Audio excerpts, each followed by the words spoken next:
നമസ്കാരം പ്രിയപ്പെട്ട പ്രേക്ഷകരെ.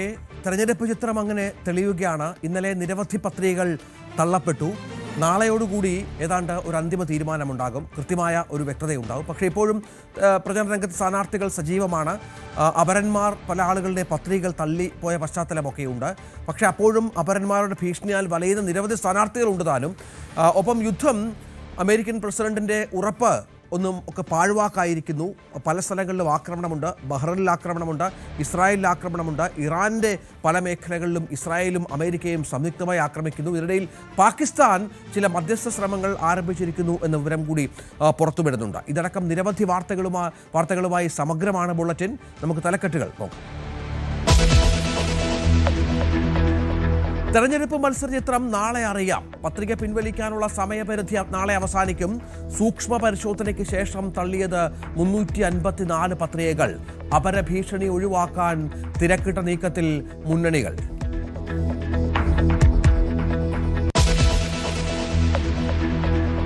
തെരഞ്ഞെടുപ്പ് പ്രചാരണത്തിനായി രാഹുൽ ഗാന്ധി ഇന്നു കേരളത്തിൽ. വൈകിട്ട് കോഴിക്കോട് ബീച്ചിൽ പൊതുസമ്മേളനത്തിൽ പങ്കെടുക്കും. മുഖ്യമന്ത്രി പിണറായി വിജയൻ ഇന്ന് കോട്ടയത്ത് വിവിധ തെരഞ്ഞെടുപ്പ് യോഗങ്ങളിൽ പങ്കെടുക്കും. സതീശൻ പാലക്കാട്ട്. BJP ഡീൽ ആരോപണത്തിന് ശേഷം ആദ്യ സന്ദർശനം.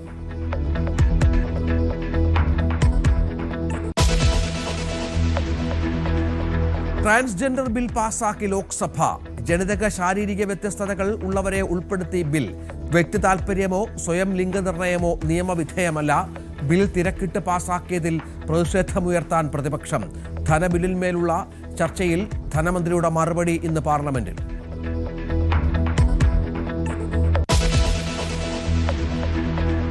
പശ്ചിമേഷ്യയിൽ വെടിനിർത്തൽ പ്രഖ്യാപനം പാഴ്വാക്കായി. ചർച്ചകൾ തുടരുന്നതായി ഡൊണാൾഡ് ട്രംപ്. കൂടുതൽ ഊർജ്ജ കേന്ദ്രങ്ങൾ ആക്രമിച്ച് US ഇസ്രായേൽ സംയുക്ത സൈന്യം. ഇറാനിൽ 12 പേർ കൊല്ലപ്പെട്ടു, 22 പേർക്ക് പരിക്ക്.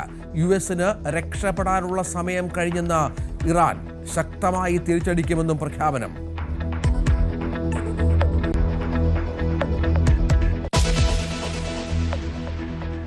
നമുക്ക് തെരഞ്ഞെടുപ്പ് വാർത്തകളിലേക്ക് തന്നെ ആദ്യം പോകണം. നിയമസഭാ തെരഞ്ഞെടുപ്പിന്റെ മത്സര ചിത്രം നാളെ അറിയാം. പത്രിക പിൻവലിക്കാനുള്ള സമയപരിധി നാളെയാണ് അവസാനിക്കുക. സൂക്ഷ്മ പരിശോധനയ്ക്ക് ശേഷം 354 പത്രികകളാണ് തള്ളിയത്.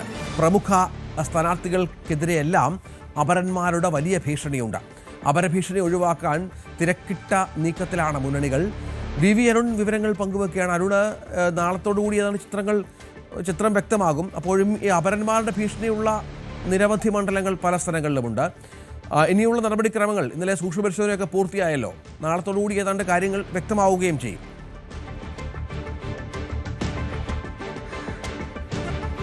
നാളെ വൈകിട്ട് 3 മണി വരെയാണ് നാമനിർദ്ദേശ പത്രികകൾ പിൻവലിക്കാനുള്ള സമയം. 3 മണിക്ക് ആ സമയം അവസാനിക്കുമ്പോൾ സംസ്ഥാനത്തെ 140 മണ്ഡലങ്ങളിലെ മത്സര ചിത്രം വ്യക്തമാക്കും. എവിടെയൊക്കെയാണ് വിമതന്മാരുള്ളത്, എവിടെയൊക്കെയാണ് അപരന്മാരുള്ളത്. വിമതശല്യം കാര്യമായ മുന്നണികൾക്ക് ഇനി ഇല്ല എന്ന് തന്നെ പറയാം.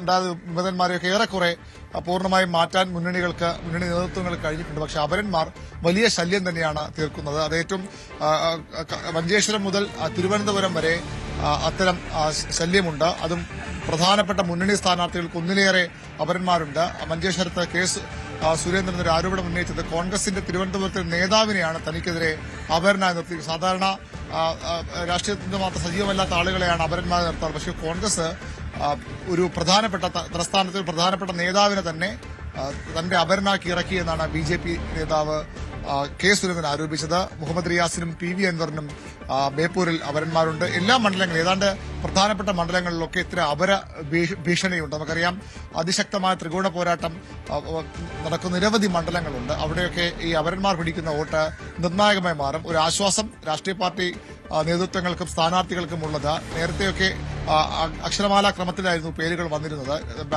EVM-ൽ. പക്ഷേ ഇപ്പോൾ അതിനു പകരം മുന്നണി സ്ഥാനാർത്ഥികളുടെ, രാഷ്ട്രീയ പാർട്ടികളുടെ, പ്രധാനപ്പെട്ട പാർട്ടികളുടെ സ്ഥാനാർത്ഥികളുടെ പേര് ആദ്യം വരികയും സ്വതന്ത്രന്മാർ താഴേക്ക് പോവുകയും ചെയ്യും. അതുകൊണ്ട് തന്നെ ഈ അപരന്മാർ അത്രത്തോളം ശല്യം ഉണ്ടാക്കില്ല എന്നൊരു ആശ്വാസമുണ്ട്. എങ്കിലും അപരന്മാർ പിടിക്കുന്ന വോട്ടുകൾ ഒരുപക്ഷെ നിർണായകമായി മാറാം. അപരന്മാരെ ഏത് വിധേനയും പിൻവലിപ്പിക്കാനുള്ള തെരഞ്ഞെടുപ്പ് രംഗത്ത് നിന്ന് അവരെ മാറ്റാനുള്ള തീവ്ര ശ്രമത്തിലാകും ഇനിയുള്ള മണിക്കൂറുകളിൽ മുന്നണി നേതാക്കളും അതുപോലെ തന്നെ സ്ഥാനാർത്ഥികളും. ഇല്ലെങ്കിൽ ഒരുപക്ഷെ തെരഞ്ഞെടുപ്പ് ഫലത്തെ ബാധിക്കും. നമുക്കറിയാം, ലോക്സഭാ തെരഞ്ഞെടുപ്പിനും തദ്ദേശ തെരഞ്ഞെടുപ്പിലും മാത്രമല്ല നിയമസഭാ തെരഞ്ഞെടുപ്പിലും ഈ അപരന്മാർ വഴിയടച്ച നിരവധി സംഭവങ്ങളുണ്ട്.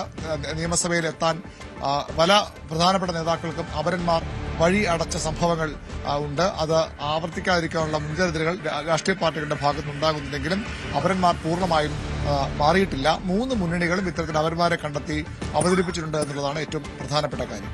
അതാണ് നേമത്ത് രാജീവ് ചന്ദ്രശേഖരന് അപരനായി ഒരു രാജീവ് കുമാർ ഉണ്ട് എന്നുള്ള വിവരമുണ്ട്. വട്ടിയൂർക്കാവിൽ VK പ്രശാന്തിന് K പ്രശാന്ത് എന്നൊരു അപരൻ ഇപ്പോൾ തന്നെയുണ്ട്. ഇവരൊക്കെ സ്ഥാനാർത്ഥി പിന്മാറുമോ എന്നൊക്കെയുള്ള കാര്യങ്ങൾ കാത്തിരുന്ന് കാണണം. സുധീർ കരമനയ്ക്ക് സുധീർ രാജ് എന്ന ഒരു അപരൻ്റെ പേര് കേൾക്കുന്നുണ്ട്.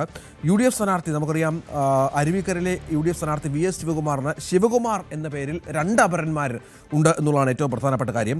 വട്ടിയൂർക്കാവിലാകട്ടെ K മുരളീധരന് P മുരളീധരൻ എന്ന ഒരു അപരനുണ്ട്. വാമനപുരത്ത് DK മുരളിക്ക് അപരനായി ഒരു G മുരളീധരൻ നായരും പത്രിക നൽകിയ പശ്ചാത്തലമുണ്ട്. ചിറയൻകീഴിലെ NDA സ്ഥാനാർത്ഥി BS അനൂപും ഡെമോക്രാറ്റിക് ഹ്യൂമൻ റൈറ്റ്സിൻ്റെ സ്ഥാനാർത്ഥി B അനൂപും ഉണ്ട് എന്നുള്ള പ്രത്യേകത കൂടിയുണ്ട്. കഴക്കൂട്ടത്ത് കടകംപള്ളി സുരേന്ദ്രന് K സുരേന്ദ്രൻ നായർ എന്ന ഒരു അപരനുണ്ട്. അങ്ങനെ അപരന്മാരുടെ ഒരു വിളയാട്ടം, ഞാൻ തലസ്ഥാന ജില്ലയിലെ മാത്രമാണ് പറഞ്ഞത്, അപരന്മാരുടെ വലിയ വിളയാട്ടം. K സുരേന്ദ്രനെതിരെ കോൺഗ്രസിന്റെ പ്രമുഖ നേതാവ് തന്നെ അപരനായി നിൽക്കുന്നുവെന്ന് ആക്ഷേപം ഉന്നയിക്കുന്നുണ്ട്. അങ്ങനെ അപരന്മാർ ഇത്തവണ എന്തൊക്കെ അത്ഭുതങ്ങൾ കാട്ടും, എന്തൊക്കെ വിസ്മയങ്ങൾ കാട്ടും എന്നുള്ളത് കാത്തിരുന്ന് കാണണം. മുഖ്യമന്ത്രി പിണറായി വിജയൻ ഇന്ന് കോട്ടയം ജില്ലയിൽ വിവിധ പരിപാടികളിൽ തെരഞ്ഞെടുപ്പ് യോഗങ്ങളിൽ പങ്കെടുക്കുന്നുണ്ട്. രാവിലെ 10 മണിക്ക് CPIM കാഞ്ഞിരപ്പള്ളി ഏരിയ കമ്മിറ്റി ഓഫീസിൽ മാധ്യമപ്രവർത്തകരെ കാണും. തുടർന്ന് പകൽ 11 മണിക്ക് കാഞ്ഞിരപ്പള്ളി പേട്ടക്കവലയിൽ തോംസൺ മൈതാനത്താണ് ആദ്യ പൊതുയോഗം. കാഞ്ഞിരപ്പള്ളി പൂഞ്ഞാർ LDF സ്ഥാനാർത്ഥികളായ doctor N Jayaraj, advocate Sebastian Kulathunkal എന്നിവർ പങ്കെടുക്കും. ചങ്ങനാശ്ശേരിയിൽ വൈകിട്ട് 4 മണിക്ക് നടക്കുന്ന പൊതുയോഗത്തിൽ, അത് 2-ാം നമ്പർ ബസ് സ്റ്റാൻഡിൽ പൊതുയോഗത്തിൽ സ്ഥാനാർത്ഥി അഡ്വക്കേറ്റ് ജോബ് മൈക്കിളും പങ്കെടുക്കും. വൈകിട്ട് 5 മണിക്ക് ഏറ്റുമാനൂർ പേരൂർ കവലയ്ക്ക് സമീപമാണ് മറ്റൊരു പരിപാടി. അങ്ങനെ വിവിധ യോഗങ്ങളിൽ ഇന്ന് പിണറായി വിജയൻ കോട്ടയത്ത് പങ്കെടുക്കുന്നുണ്ട്. കോട്ടയത്ത് ഇത്തവണ BJP വോട്ടുകൾ ഇടതുപക്ഷത്തിന് അനുകൂലമായി പോൾ ചെയ്യപ്പെടുമെന്ന് കോട്ടയത്തെ CPM സ്ഥാനാർത്ഥി അഡ്വക്കേറ്റ് K അനിൽകുമാർ. സ്വന്തം സ്ഥാനാർത്ഥിയെ തീരുമാനിക്കാൻ കഴിയാത്തവണ്ണം ഇരകളാണ് കോട്ടയത്തെ BJP. ആ ഇരകൾ ഇത്തവണ LDFന് അനുകൂലമായി ശബ്ദിക്കും. കഴിഞ്ഞ തവണയും UDF സ്ഥാനാർത്ഥി അദ്ദേഹത്തിന് ഇഷ്ടപ്പെട്ട ഒരാളെ BJP സ്ഥാനാർത്ഥിയാക്കി നിർത്തുകയായിരുന്നു. ഇത്തവണ അതിലും ദയനീയമാണ് അവസ്ഥ എന്ന് ജില്ലയിലെ BJP നേതൃത്വത്തിന് നന്നായി മനസ്സിലായിട്ടുണ്ട്. BJPയെ വലിയ പതനത്തിലേക്ക് എത്തിച്ച ഉത്തരവാദിത്തമാണ് തിരുവഞ്ചൂർ രാധാകൃഷ്ണന്. കോട്ടയം നഗരത്തിലെ 27,000 വോട്ടുകൾ SIR നടപ്പിലാക്കിയതോടെ ഇല്ലാതായി. ഇത് UDF ലഭിക്കും എന്നും അനിൽകുമാർ ന്യൂസ് 18നോട് പറഞ്ഞു. കോട്ടയത്ത് അതിശക്തമായ പോരാട്ടത്തിന് വീണ്ടും K അനിൽകുമാർ കളത്തിലിറങ്ങിയിരിക്കുകയാണ്. CPMനെ സംബന്ധിച്ച് ഒരു അഭിമാന പോരാട്ടം നടക്കുന്ന മണ്ഡലം കൂടിയാണ് കോട്ടയം. അവിടെ പലതരത്തിലുള്ള പ്രചരണ വ്യത്യസ്തതകൾ നമ്മൾ കാണുകയാണ്. ഇത്തവണ അനിൽകുമാർ ഇപ്പോൾ ബോട്ടിൽ പര്യടനം നടത്തിക്കൊണ്ട് കോട്ടയത്തിന്റെ പടിഞ്ഞാറൻ മേഖല അടക്കമുള്ള ഇടങ്ങളിലെ വോട്ടർമാരെ കാണാൻ പോവുകയാണ്. നമുക്കൊപ്പം അനിൽകുമാർ ചേരുന്നുണ്ട്. ഈ മീനന്തലയാർ പദ്ധതിയൊക്കെ കൊണ്ട് ഈ വഴി ഒരുപാട് നടന്ന ആളാണ്. അപ്പൊ അതുകൊണ്ടുകൂടിയാണോ ഇങ്ങനൊരു പ്രചരണ ശൈലി? അതെ, ഇത്തവണ നമ്മൾ തെളിച്ചെടുത്ത പുഴയിലൂടെയാണ് തുടങ്ങുന്നത്. 1650 കിലോമീറ്റർ തോടുകളും പുഴകളും നമുക്ക് തെളിച്ചെടുക്കാനായി. ഇതിന്റെ എൻഡായിട്ടുള്ള പതനസ്ഥാനമായ പഴുക്കാനിലക്കായൽ തെളിക്കാൻ 103 കോടി രൂപയുടെ പദ്ധതി കിബി ഇപ്പം അനുവദിച്ചു കഴിഞ്ഞു. അത് പൂർത്തിയാക്കാൻ നടക്കാൻ പോവുകയാണ്. ഇത്തരൊരു പശ്ചാത്തലത്തിൽ വെള്ളപ്പൊക്കമില്ലാത്ത കോട്ടയം സാധ്യമാകാൻ പോകുന്നു. പുഴയിൽ ഇത് സാധിക്കുമെങ്കിൽ എന്തുകൊണ്ട് റോഡിലെ ബ്ലോക്ക് ഒഴിവാക്കാൻ കഴിയില്ല? ഇത് കമ്മ്യൂണിക്കേറ്റ് ചെയ്യാൻ തക്കവണ്ണമുള്ള ഏറ്റവും പ്രധാനപ്പെട്ട ഞങ്ങൾ തെളിച്ച പുഴകളാണ് ഇതൊക്കെ. ഇവിടെ ബോട്ട് വരില്ലായിരുന്നു. ഇവിടെ പറയുന്ന കോടിമതയിൽ ബോട്ട് വരുന്നത് തടസ്സപ്പെട്ടിരുന്നു. ഞങ്ങൾ തെളിച്ചെടുത്താണ് ബോട്ട് കൊണ്ടുവന്നത്. അതിലൂടെ ഈ ബോട്ട് യാത്ര നടത്തുകയാണ്. നല്ല ആത്മവിശ്വാസമുണ്ട്. ഈ കോട്ടയത്തിന്റെ ഒരു പ്രധാന ചിഹ്നമായി നിൽക്കുന്നത് ഈ എന്താ പറയുക, നമ്മുടെ ആകാശപാതയൊക്കെയാണ്. അപ്പൊ അത് 3-4 മാസം കൊണ്ട് തന്നെ യാഥാർത്ഥ്യമാക്കുമെന്നാണ് MLA ഇപ്പോൾ പ്രഖ്യാപിച്ചിരിക്കുന്നത്. എങ്ങനെയാണ് അതിനുള്ള? കോട്ടയം നഗരത്തിന് ബൈപ്പാസ് വേണം, കഞ്ഞിക്കുഴിക്ക് ബൈപ്പാസ് വേണം, ചിങ്ങവനത്തിന് ബൈപ്പാസ് വേണം. MC റോഡിൽ കേരള സർക്കാരിൻ്റെ പദ്ധതി എന്ന് പറയുന്നത് 4 വരിപ്പാതയാണ്. ആ 4 വരിപ്പാതയായിട്ടത് മാറ്റാൻ ശ്രമിക്കുമ്പോൾ എങ്ങനെയാണ് അതിനപ്പുറത്ത് മറ്റൊരു കാര്യം ഉണ്ടാവുക? അതുകൊണ്ട് കോട്ടയത്തിനാവശ്യം 4 വരിപ്പാത. ഇന്നത്തെ MC റോഡ് എന്ന് പറയുന്നത് ബൈപ്പാസ് ചെയ്ത് 4 വരിപ്പാത MC റോഡിൻ്റെ പദ്ധതിയാക്കുക. അങ്ങനെ വരുമ്പോൾ അതിന് മേലെ കയറേണ്ട ആവശ്യക്കാരില്ലാതെ വരും. ആകാശപാത വേണ്ടി വരില്ല. ഒരാവശ്യം ഇപ്പോഴും ഇല്ല. അത് ആവശ്യമില്ലാത്ത വിധം കോട്ടയത്തെ ബ്ലോക്ക് ഒഴിവാക്കുക എന്നുള്ളതാണ് പദ്ധതി. അത് നടപ്പാക്കും. കഴിഞ്ഞ തവണ 30,000-ൽ നിന്ന് 18,000-ലേക്ക് ഒരു വലിയ മാറ്റം കൊണ്ടുവന്നു. ഇത്തവണത്തെ ഒരു കോൺഫിഡൻസ് എന്താണ്? ഒന്ന്, കഴിഞ്ഞ തവണ UDF-ന്റെ കൂടെ കോട്ടയത്ത് നിന്ന് ഒരു വിഭാഗവും അവരോടൊപ്പം ഇല്ല. മത, സാമൂഹ്യ, സാമുദായിക വിഭാഗങ്ങളാവട്ടെ, അവരാരും UDF-നോട് ഇന്ന് ആഭിമുഖ്യം പ്രകടിപ്പിക്കുന്നില്ല. 10 കൊല്ലമായിട്ട് കോട്ടയം വികസനത്തിൽ പുറകോട്ടായി എന്ന് എല്ലാവരും സമ്മതിക്കുന്നു. അത് മാറ്റം എന്തുകൊണ്ടുണ്ടായി? ആ കുറവ് പരിഹരിക്കാൻ LDF-ന് കഴിയും. നല്ല ധാരണ ജനങ്ങൾക്കുണ്ട്. സംസ്ഥാനത്തൊരു UDF തരംഗമുണ്ടാകും എന്നുള്ളതാണ് പൊതുവെ ഉള്ളൊരു അവരുടെ ഒരു ആത്മവിശ്വാസം. അതിനെ എങ്ങനെയാണ് കാണുന്നത്? ഒരുമിച്ച് ഒറ്റയ്ക്ക്, അതായത് 4 പേർ ഒരുമിച്ച് ഒരു ആത്മവിശ്വാസം കൊള്ളാൻ മറ്റുള്ള ഐക്യം പോലും അവിടെ ഇല്ല. 4 നേതാക്കന്മാർ ഒരുമിച്ച് നിന്ന് ഒരുമിച്ച് പറയാൻ തക്കമുള്ള ഒരു ആത്മവിശ്വാസവും അവിടെ ഇല്ല.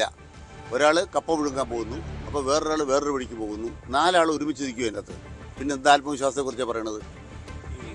30,000, 18,000 ഇതുപോലൊക്കെ വലിയ ഭൂരിപക്ഷങ്ങളാണ്. അത് അട്ടിമറിക്കാൻ അത്ര എളുപ്പമാണ്. എങ്ങനെയാണ്? കോട്ടയത്തെ മണ്ഡലത്തിലെ മാറ്റം എന്താണെന്ന് മനസ്സിലാക്കണം. SIR നടപ്പായപ്പോൾ കോട്ടയത്തുണ്ടായ മാറ്റം നഗര നടുവിലെ 27 റൂട്ടില്ലാതെയായി. 6 റൂട്ട ഇല്ലാതായി. പരിശോധിച്ചാൽ കാണാം. UDF വോട്ടുകളാണ്. സംശയം എന്താണ്? LDF-നെ സംബന്ധിച്ച് നല്ല ആത്മവിശ്വാസത്തിന് ഒരു കാരണം അതാണ്. ആ ഭൂരിപക്ഷമൊന്നും ഇവിടെ നിലനിൽക്കുന്നില്ല. P. അനിൽകുമാർ എന്ന് പറയുന്നത് വിമതനല്ലെങ്കിലും BDJ സ്ഥാനാർത്ഥിയായിട്ട് K. അനിൽകുമാറിനൊപ്പം വരികയാണ്. അതെങ്ങനെയാണ് കാണുന്നത്? അത് BJP നേതാക്കന്മാർക്ക് തന്നെ തിരിച്ചറിഞ്ഞിട്ടുണ്ട്. അവരുടെ സ്ഥാനാർത്ഥിയെ തീരുമാനിക്കാൻ അവർക്ക് അവകാശമില്ലാത്തൊരു ഗതികേട് കോട്ടയത്തുണ്ട്.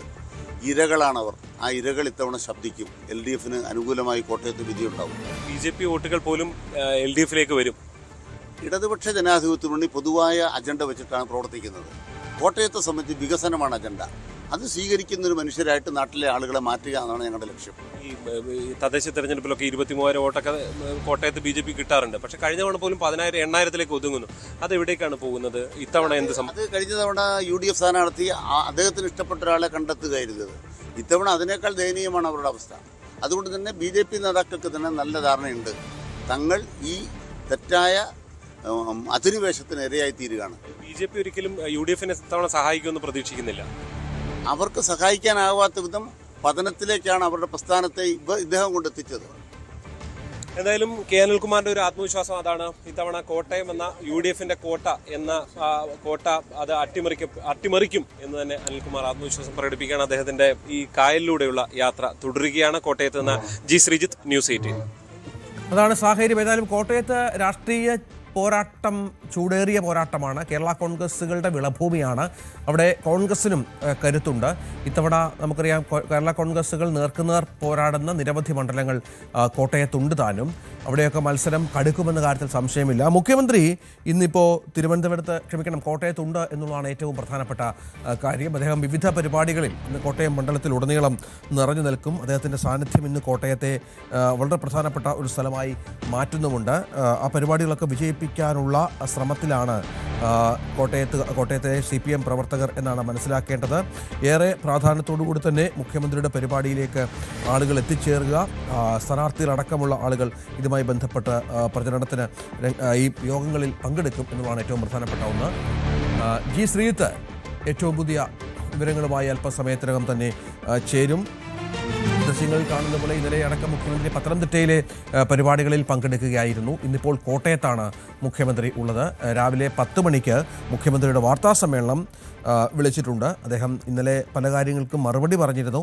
ഇന്നും സമാനമായി തന്നെ ഉയരുന്ന ഡീൽ വിവാദങ്ങൾ അടക്കം തെരഞ്ഞെടുപ്പ് രംഗത്ത് ഇപ്പോൾ സജീവമായി നിൽക്കുന്ന നിരവധി വിവാദങ്ങളുണ്ട്. അതിനൊക്കെ കൃത്യമായ മറുപടി മുഖ്യമന്ത്രിയുടെ ഭാഗത്തു നിന്ന് ഉണ്ടാകും എന്ന് പ്രതീക്ഷിക്കാം. കോട്ടയത്ത് കേരള കോൺഗ്രസുകളുടെ പോരാട്ടമുണ്ട്. കോൺഗ്രസും CPM-ഉം നേർക്കുനേർ പോരാടുന്ന വിവിധ മണ്ഡലങ്ങളുണ്ട്. G. ശ്രീജിത്തുണ്ട്. ശ്രീജിത്ത്, കോട്ടയത്ത് രാഷ്ട്രീയ ചൂട് ഏറെയാണ്. ഇന്നിപ്പോൾ മുഖ്യമന്ത്രിയുടെ സാന്നിധ്യം അവിടുത്തെ തെരഞ്ഞെടുപ്പ് രംഗത്തെ വ്യത്യസ്തമാക്കുന്നുണ്ട്.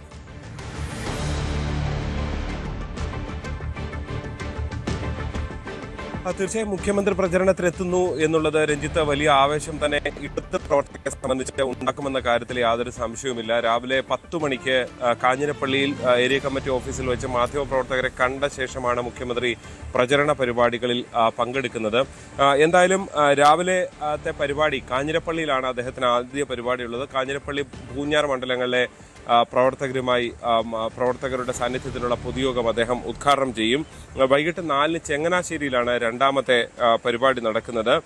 അതിനുശേഷം ഏറ്റുമാനൂർ, കോട്ടയം, പുതുപ്പള്ളി എന്നിവയുടെ പരിപാടി ഏറ്റുമാനൂർ നിയോജക മണ്ഡലത്തിലെ പേരൂർ കവലയിൽ വെച്ച് നടക്കും. അതിനുശേഷം ഏതാണ്ട് 6 മണിയോടുകൂടി പാലായിലും അദ്ദേഹം എത്തും. അതായത് ഒരു കടുത്ത പോരാട്ടം നടക്കുകയും ഇടതുമുന്നണി നിലനിർത്തണം എന്ന് ഉറപ്പിക്കുകയും ചെയ്യുന്ന മണ്ഡലങ്ങൾ കേന്ദ്രീകരിച്ചു കൂടിയാണ് ഈ പരിപാടികൾ സംഘടിപ്പിച്ചിട്ടുള്ളത്. പ്രത്യേകിച്ച് ചങ്ങനാശ്ശേരി ആയിക്കോട്ടെ, പാല തിരിച്ചുപിടിക്കണം എന്നുള്ള ലക്ഷ്യമുണ്ട്. അത്തരം കേന്ദ്രങ്ങളിൽ മുഖ്യമന്ത്രി എത്തുന്നു എന്നുള്ളതാണ്. തീർച്ചയായും വളരെ വേഗത്തിൽ തെരഞ്ഞെടുപ്പ് പ്രചരണ പരിപാടികൾ ആരംഭിച്ചൊരു മുന്നണിയാണ് ഇടതുമുന്നണി. സ്ഥാനാർത്ഥി പ്രഖ്യാപനം വളരെ വേഗത്തിൽ പൂർത്തിയാക്കുകയും ആദ്യം കളത്തിലിറങ്ങുകയും ചെയ്തു എന്നതാണ് വളരെ പ്രധാനപ്പെട്ട ഒന്ന്. കേരള കോൺഗ്രസ് സ്ഥാനാർത്ഥികളുടെ പട്ടിക ഒരൽപ്പം വൈകിയെന്നാലും UDF-നേക്കാൾ നേരത്തെ എത്തുന്ന സാഹചര്യം ഉണ്ടായിട്ടുണ്ട്. എന്തായാലും ആ നിലയിൽ പോരാട്ടം നടക്കുന്നു. ആ പോരാട്ടത്തിന് ചൂടുപിടിപ്പിക്കാൻ മുഖ്യമന്ത്രി എത്തുന്നു എന്നതാണ് പ്രധാന സവിശേഷത. രഞ്ജിത്ത്, മുഖ്യമന്ത്രി ഇന്ന് കോട്ടയത്തെ വിവിധ പരിപാടികളിൽ പങ്കെടുക്കും.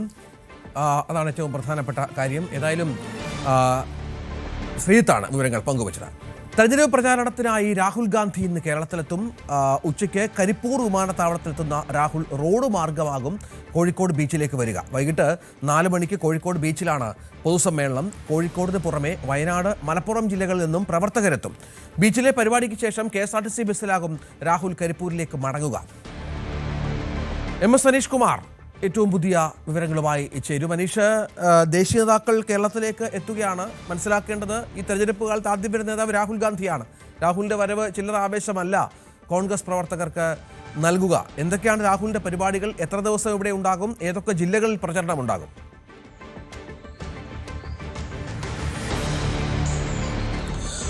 രഞ്ജിത്ത്, കോൺഗ്രസിന്റെ ക്യാമ്പിന് വലിയ ആവേശം പകർന്നുകൊണ്ടാണ് രാഹുൽ ഗാന്ധി കേരളത്തിലേക്ക് എത്തുന്നത്. നേരത്തെ പുതുയുഗ യാത്രയുടെ സമാപന ചടങ്ങിൽ രാഹുൽ ഗാന്ധി പങ്കെടുത്തു. അത് തെരഞ്ഞെടുപ്പ് പ്രചാരണത്തിന്റെ ഒരു കേളികൊട്ട് എന്ന് തന്നെ നമുക്ക് വിശേഷിപ്പിക്കാൻ കഴിയുമായിരുന്നു. അന്ന് 5 ഗ്യാരണ്ടികൾ പുറത്തിറക്കിയാണ് UDF ക്യാമ്പിന് രാഹുൽ ഗാന്ധി ആവേശം നൽകിയത്. ഇതിനുശേഷം ഇന്നിപ്പോൾ കോഴിക്കോടാണ് കേരള പര്യടനത്തിലെ ആദ്യ മഹാ റാലി സംഘടിപ്പിച്ചിരിക്കുന്നത്. വൈകുന്നേരം 4 മണിക്ക് കോഴിക്കോട് ബീച്ചിലാണ് ചടങ്ങ് സംഘടിപ്പിച്ചിരിക്കുന്നത്. കേരളത്തിലെ UDF-ലെ അല്ലെങ്കിൽ കോൺഗ്രസിലെ പ്രധാന നേതാക്കൾ എല്ലാം തന്നെ ഇന്നത്തെ ഈ മഹാറാലിയിൽ പങ്കെടുക്കും. ഒപ്പം ഈ സമീപ പ്രദേശങ്ങളിൽ നിന്നുള്ള ജില്ലകളിലെയും മണ്ഡലങ്ങളിലെയും ഒക്കെ സ്ഥാനാർത്ഥികളും പരമാവധി ഇന്നത്തെ ചടങ്ങിൽ പങ്കെടുക്കുമെന്നാണ് അറിയിച്ചിരിക്കുന്നത്. ആയിരക്കണക്കിന് പ്രവർത്തകരെ പങ്കെടുപ്പിച്ചുകൊണ്ട് എങ്ങനെ കേരളത്തിൽ UDF അധികാരം പിടിക്കാൻ പോകുന്നു എന്നതിൻ്റെ ഒരു സൂചന എന്ന തരത്തിൽ തന്നെയാവും ഇന്നത്തെ ഈ മഹാറാലി ക്രമീകരിച്ചിരിക്കുന്നത് എന്നാണ് കോൺഗ്രസ് നേതാക്കൾ പറയുന്നത്. എന്തായാലും വലിയ വാഗ്ദാനങ്ങളുമായാണ് കോൺഗ്രസ് ഇത്തവണ ജനങ്ങളെ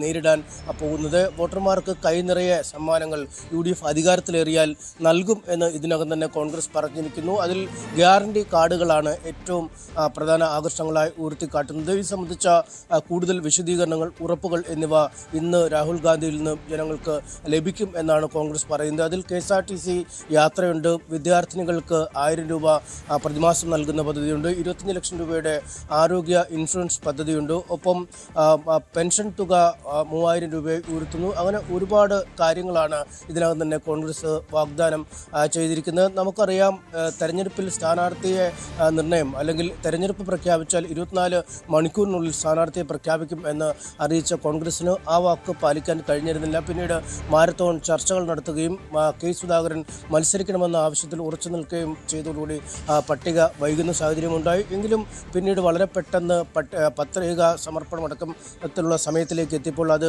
പൂർത്തിയാക്കി. ഒരുപക്ഷെ LDF-ന്റെ സ്വതന്ത്രന്മാരുടെ പട്ടികയൊക്കെ പുറത്ത് വരുന്നതിന് മുമ്പ് തന്നെ UDF-ന് പത്രിക സമർപ്പണത്തിലേക്ക് നീങ്ങാൻ അല്ലെങ്കിൽ സ്ഥാനാർത്ഥികളുടെ അന്തിമ നിർണ്ണയത്തിലേക്ക് കടക്കാൻ കഴിഞ്ഞു എന്നാണ് അവർ തന്നെ പറയുന്നത്. എന്തായാലും അതൊക്കെ കഴിഞ്ഞ് UDF-ന്റെ പ്രചാരണം ഒരു ട്രാക്കിലേക്ക് നീങ്ങിയിരിക്കുന്ന സാഹചര്യമുണ്ട്. അതുകൊണ്ട് ആ ക്യാമ്പിന് വലിയ ആവേശം നൽകുന്നതാണ് രാഹുൽ ഗാന്ധിയുടെ പ്രചരണം. എന്തായാലും അദ്ദേഹം ഇന്നത്തെ ഈ മഹാറാലിക്ക് ശേഷം പ്രത്യേക ബസ്സിലാണ് വിമാനത്താവളത്തിലേക്ക് പോയി മടങ്ങും. പിന്നീട് വരും ദിവസങ്ങളിലും രാഹുൽ ഗാന്ധിയുടെ സാന്നിധ്യം കേരളത്തിലെ കോൺഗ്രസ് പ്രവർത്തകർക്ക് ആവേശം നൽകുമെന്നാണ് അറിയിച്ചിരിക്കുന്നത്. ആ പ്രചാരണ പരിപാടികളുടെ വിശദമായ പട്ടികയും പുറത്തുവിടും. പ്രിയങ്ക ഗാന്ധിയും ഇന്ന് രാഹുൽ ഗാന്ധിക്ക് ഒപ്പമുണ്ടാകുമെന്ന വിവരങ്ങൾ ലഭിക്കുന്നുണ്ട്. എന്തായാലും വലിയ ആവേശത്തിലേക്കാണ് രാഹുൽ ഗാന്ധിയുടെ വരവോടുകൂടി UDF ക്യാമ്പ് മാറുന്നത്. ഓരോ ഇടങ്ങളിലേക്കും രാഹുൽ ഗാന്ധി എത്തിക്കാനുള്ള നീക്കങ്ങൾ പല ഇടങ്ങളിലും, അതായത് കോൺഗ്രസിന് വലിയ സ്വാധീനമില്ലാത്ത, കഴിഞ്ഞ തെരഞ്ഞെടുപ്പുകളിൽ കാര്യമായി MLA-മാരെ നൽകാൻ കഴിയാത്ത ഇടങ്ങൾക്കാവും ആദ്യ പരിഗണനയെന്ന് മനസ്സിലാക്കാൻ കഴിയുന്നു. അത്തരം ഇടങ്ങളിലാവും രാഹുൽ ഗാന്ധി ഈ പ്രചാരണത്തിലായി എത്തുക. രാഹുൽ ഗാന്ധി പ്രചാരണത്തിലെത്തിയാൽ അത്തരം മണ്ഡലങ്ങളിൽ വിജയം ഉറപ്പാണ് എന്നാണ് കോൺഗ്രസ് നേതാക്കൾ പറയുന്നത്. വലിയ ഒരു റാലിക്കാണ് ഇന്ന് കോഴിക്കോട് ബീച്ചിൽ UDF ആസൂത്രണം ചെയ്തിരിക്കുന്നത്. രഞ്ജിത്ത്, കോൺഗ്രസ് ക്യാമ്പിലുണ്ടാക്കുന്ന ആവേശം ചെറുതല്ല. തൊട്ടുപിന്നാലെ പ്രധാനമന്ത്രി നരേന്ദ്രമോദിയും എത്തുന്നുണ്ട്. ഞായറാഴ്ചയാണ് മോദിയുടെ പരിപാടി. അങ്ങനെ ദേശീയ നേതാക്കൾ കേരളത്തിലേക്ക് വരികയാണ് തെരഞ്ഞെടുപ്പ് രംഗം ചൂടുപിടിപ്പിക്കാൻ. പ്രതിപക്ഷ നേതാവ് വി ഡി സതീശൻ്റെ ഇന്ന് പാലക്കാട് പ്രചാരണ പരിപാടികളിൽ പങ്കെടുക്കും. UDF തെരഞ്ഞെടുപ്പ് കൺവെൻഷനും ഉദ്ഘാടനം ചെയ്യും. ഒറ്റപ്പാലത്ത് രാവിലെ 9 മണിക്കാണ് പരിപാടി. ശേഷം കോങ്ങാട് UDF കൺവെൻഷനും പ്രതിപക്ഷ നേതാവ് ഉദ്ഘാടനം ചെയ്യും. പാലക്കാട് CPM BJP ഡീൽ ആരോപണം ഉയർന്ന ശേഷം ആദ്യമായാണ് സതീശൻ പാലക്കാടേക്ക് എത്തുന്നത്.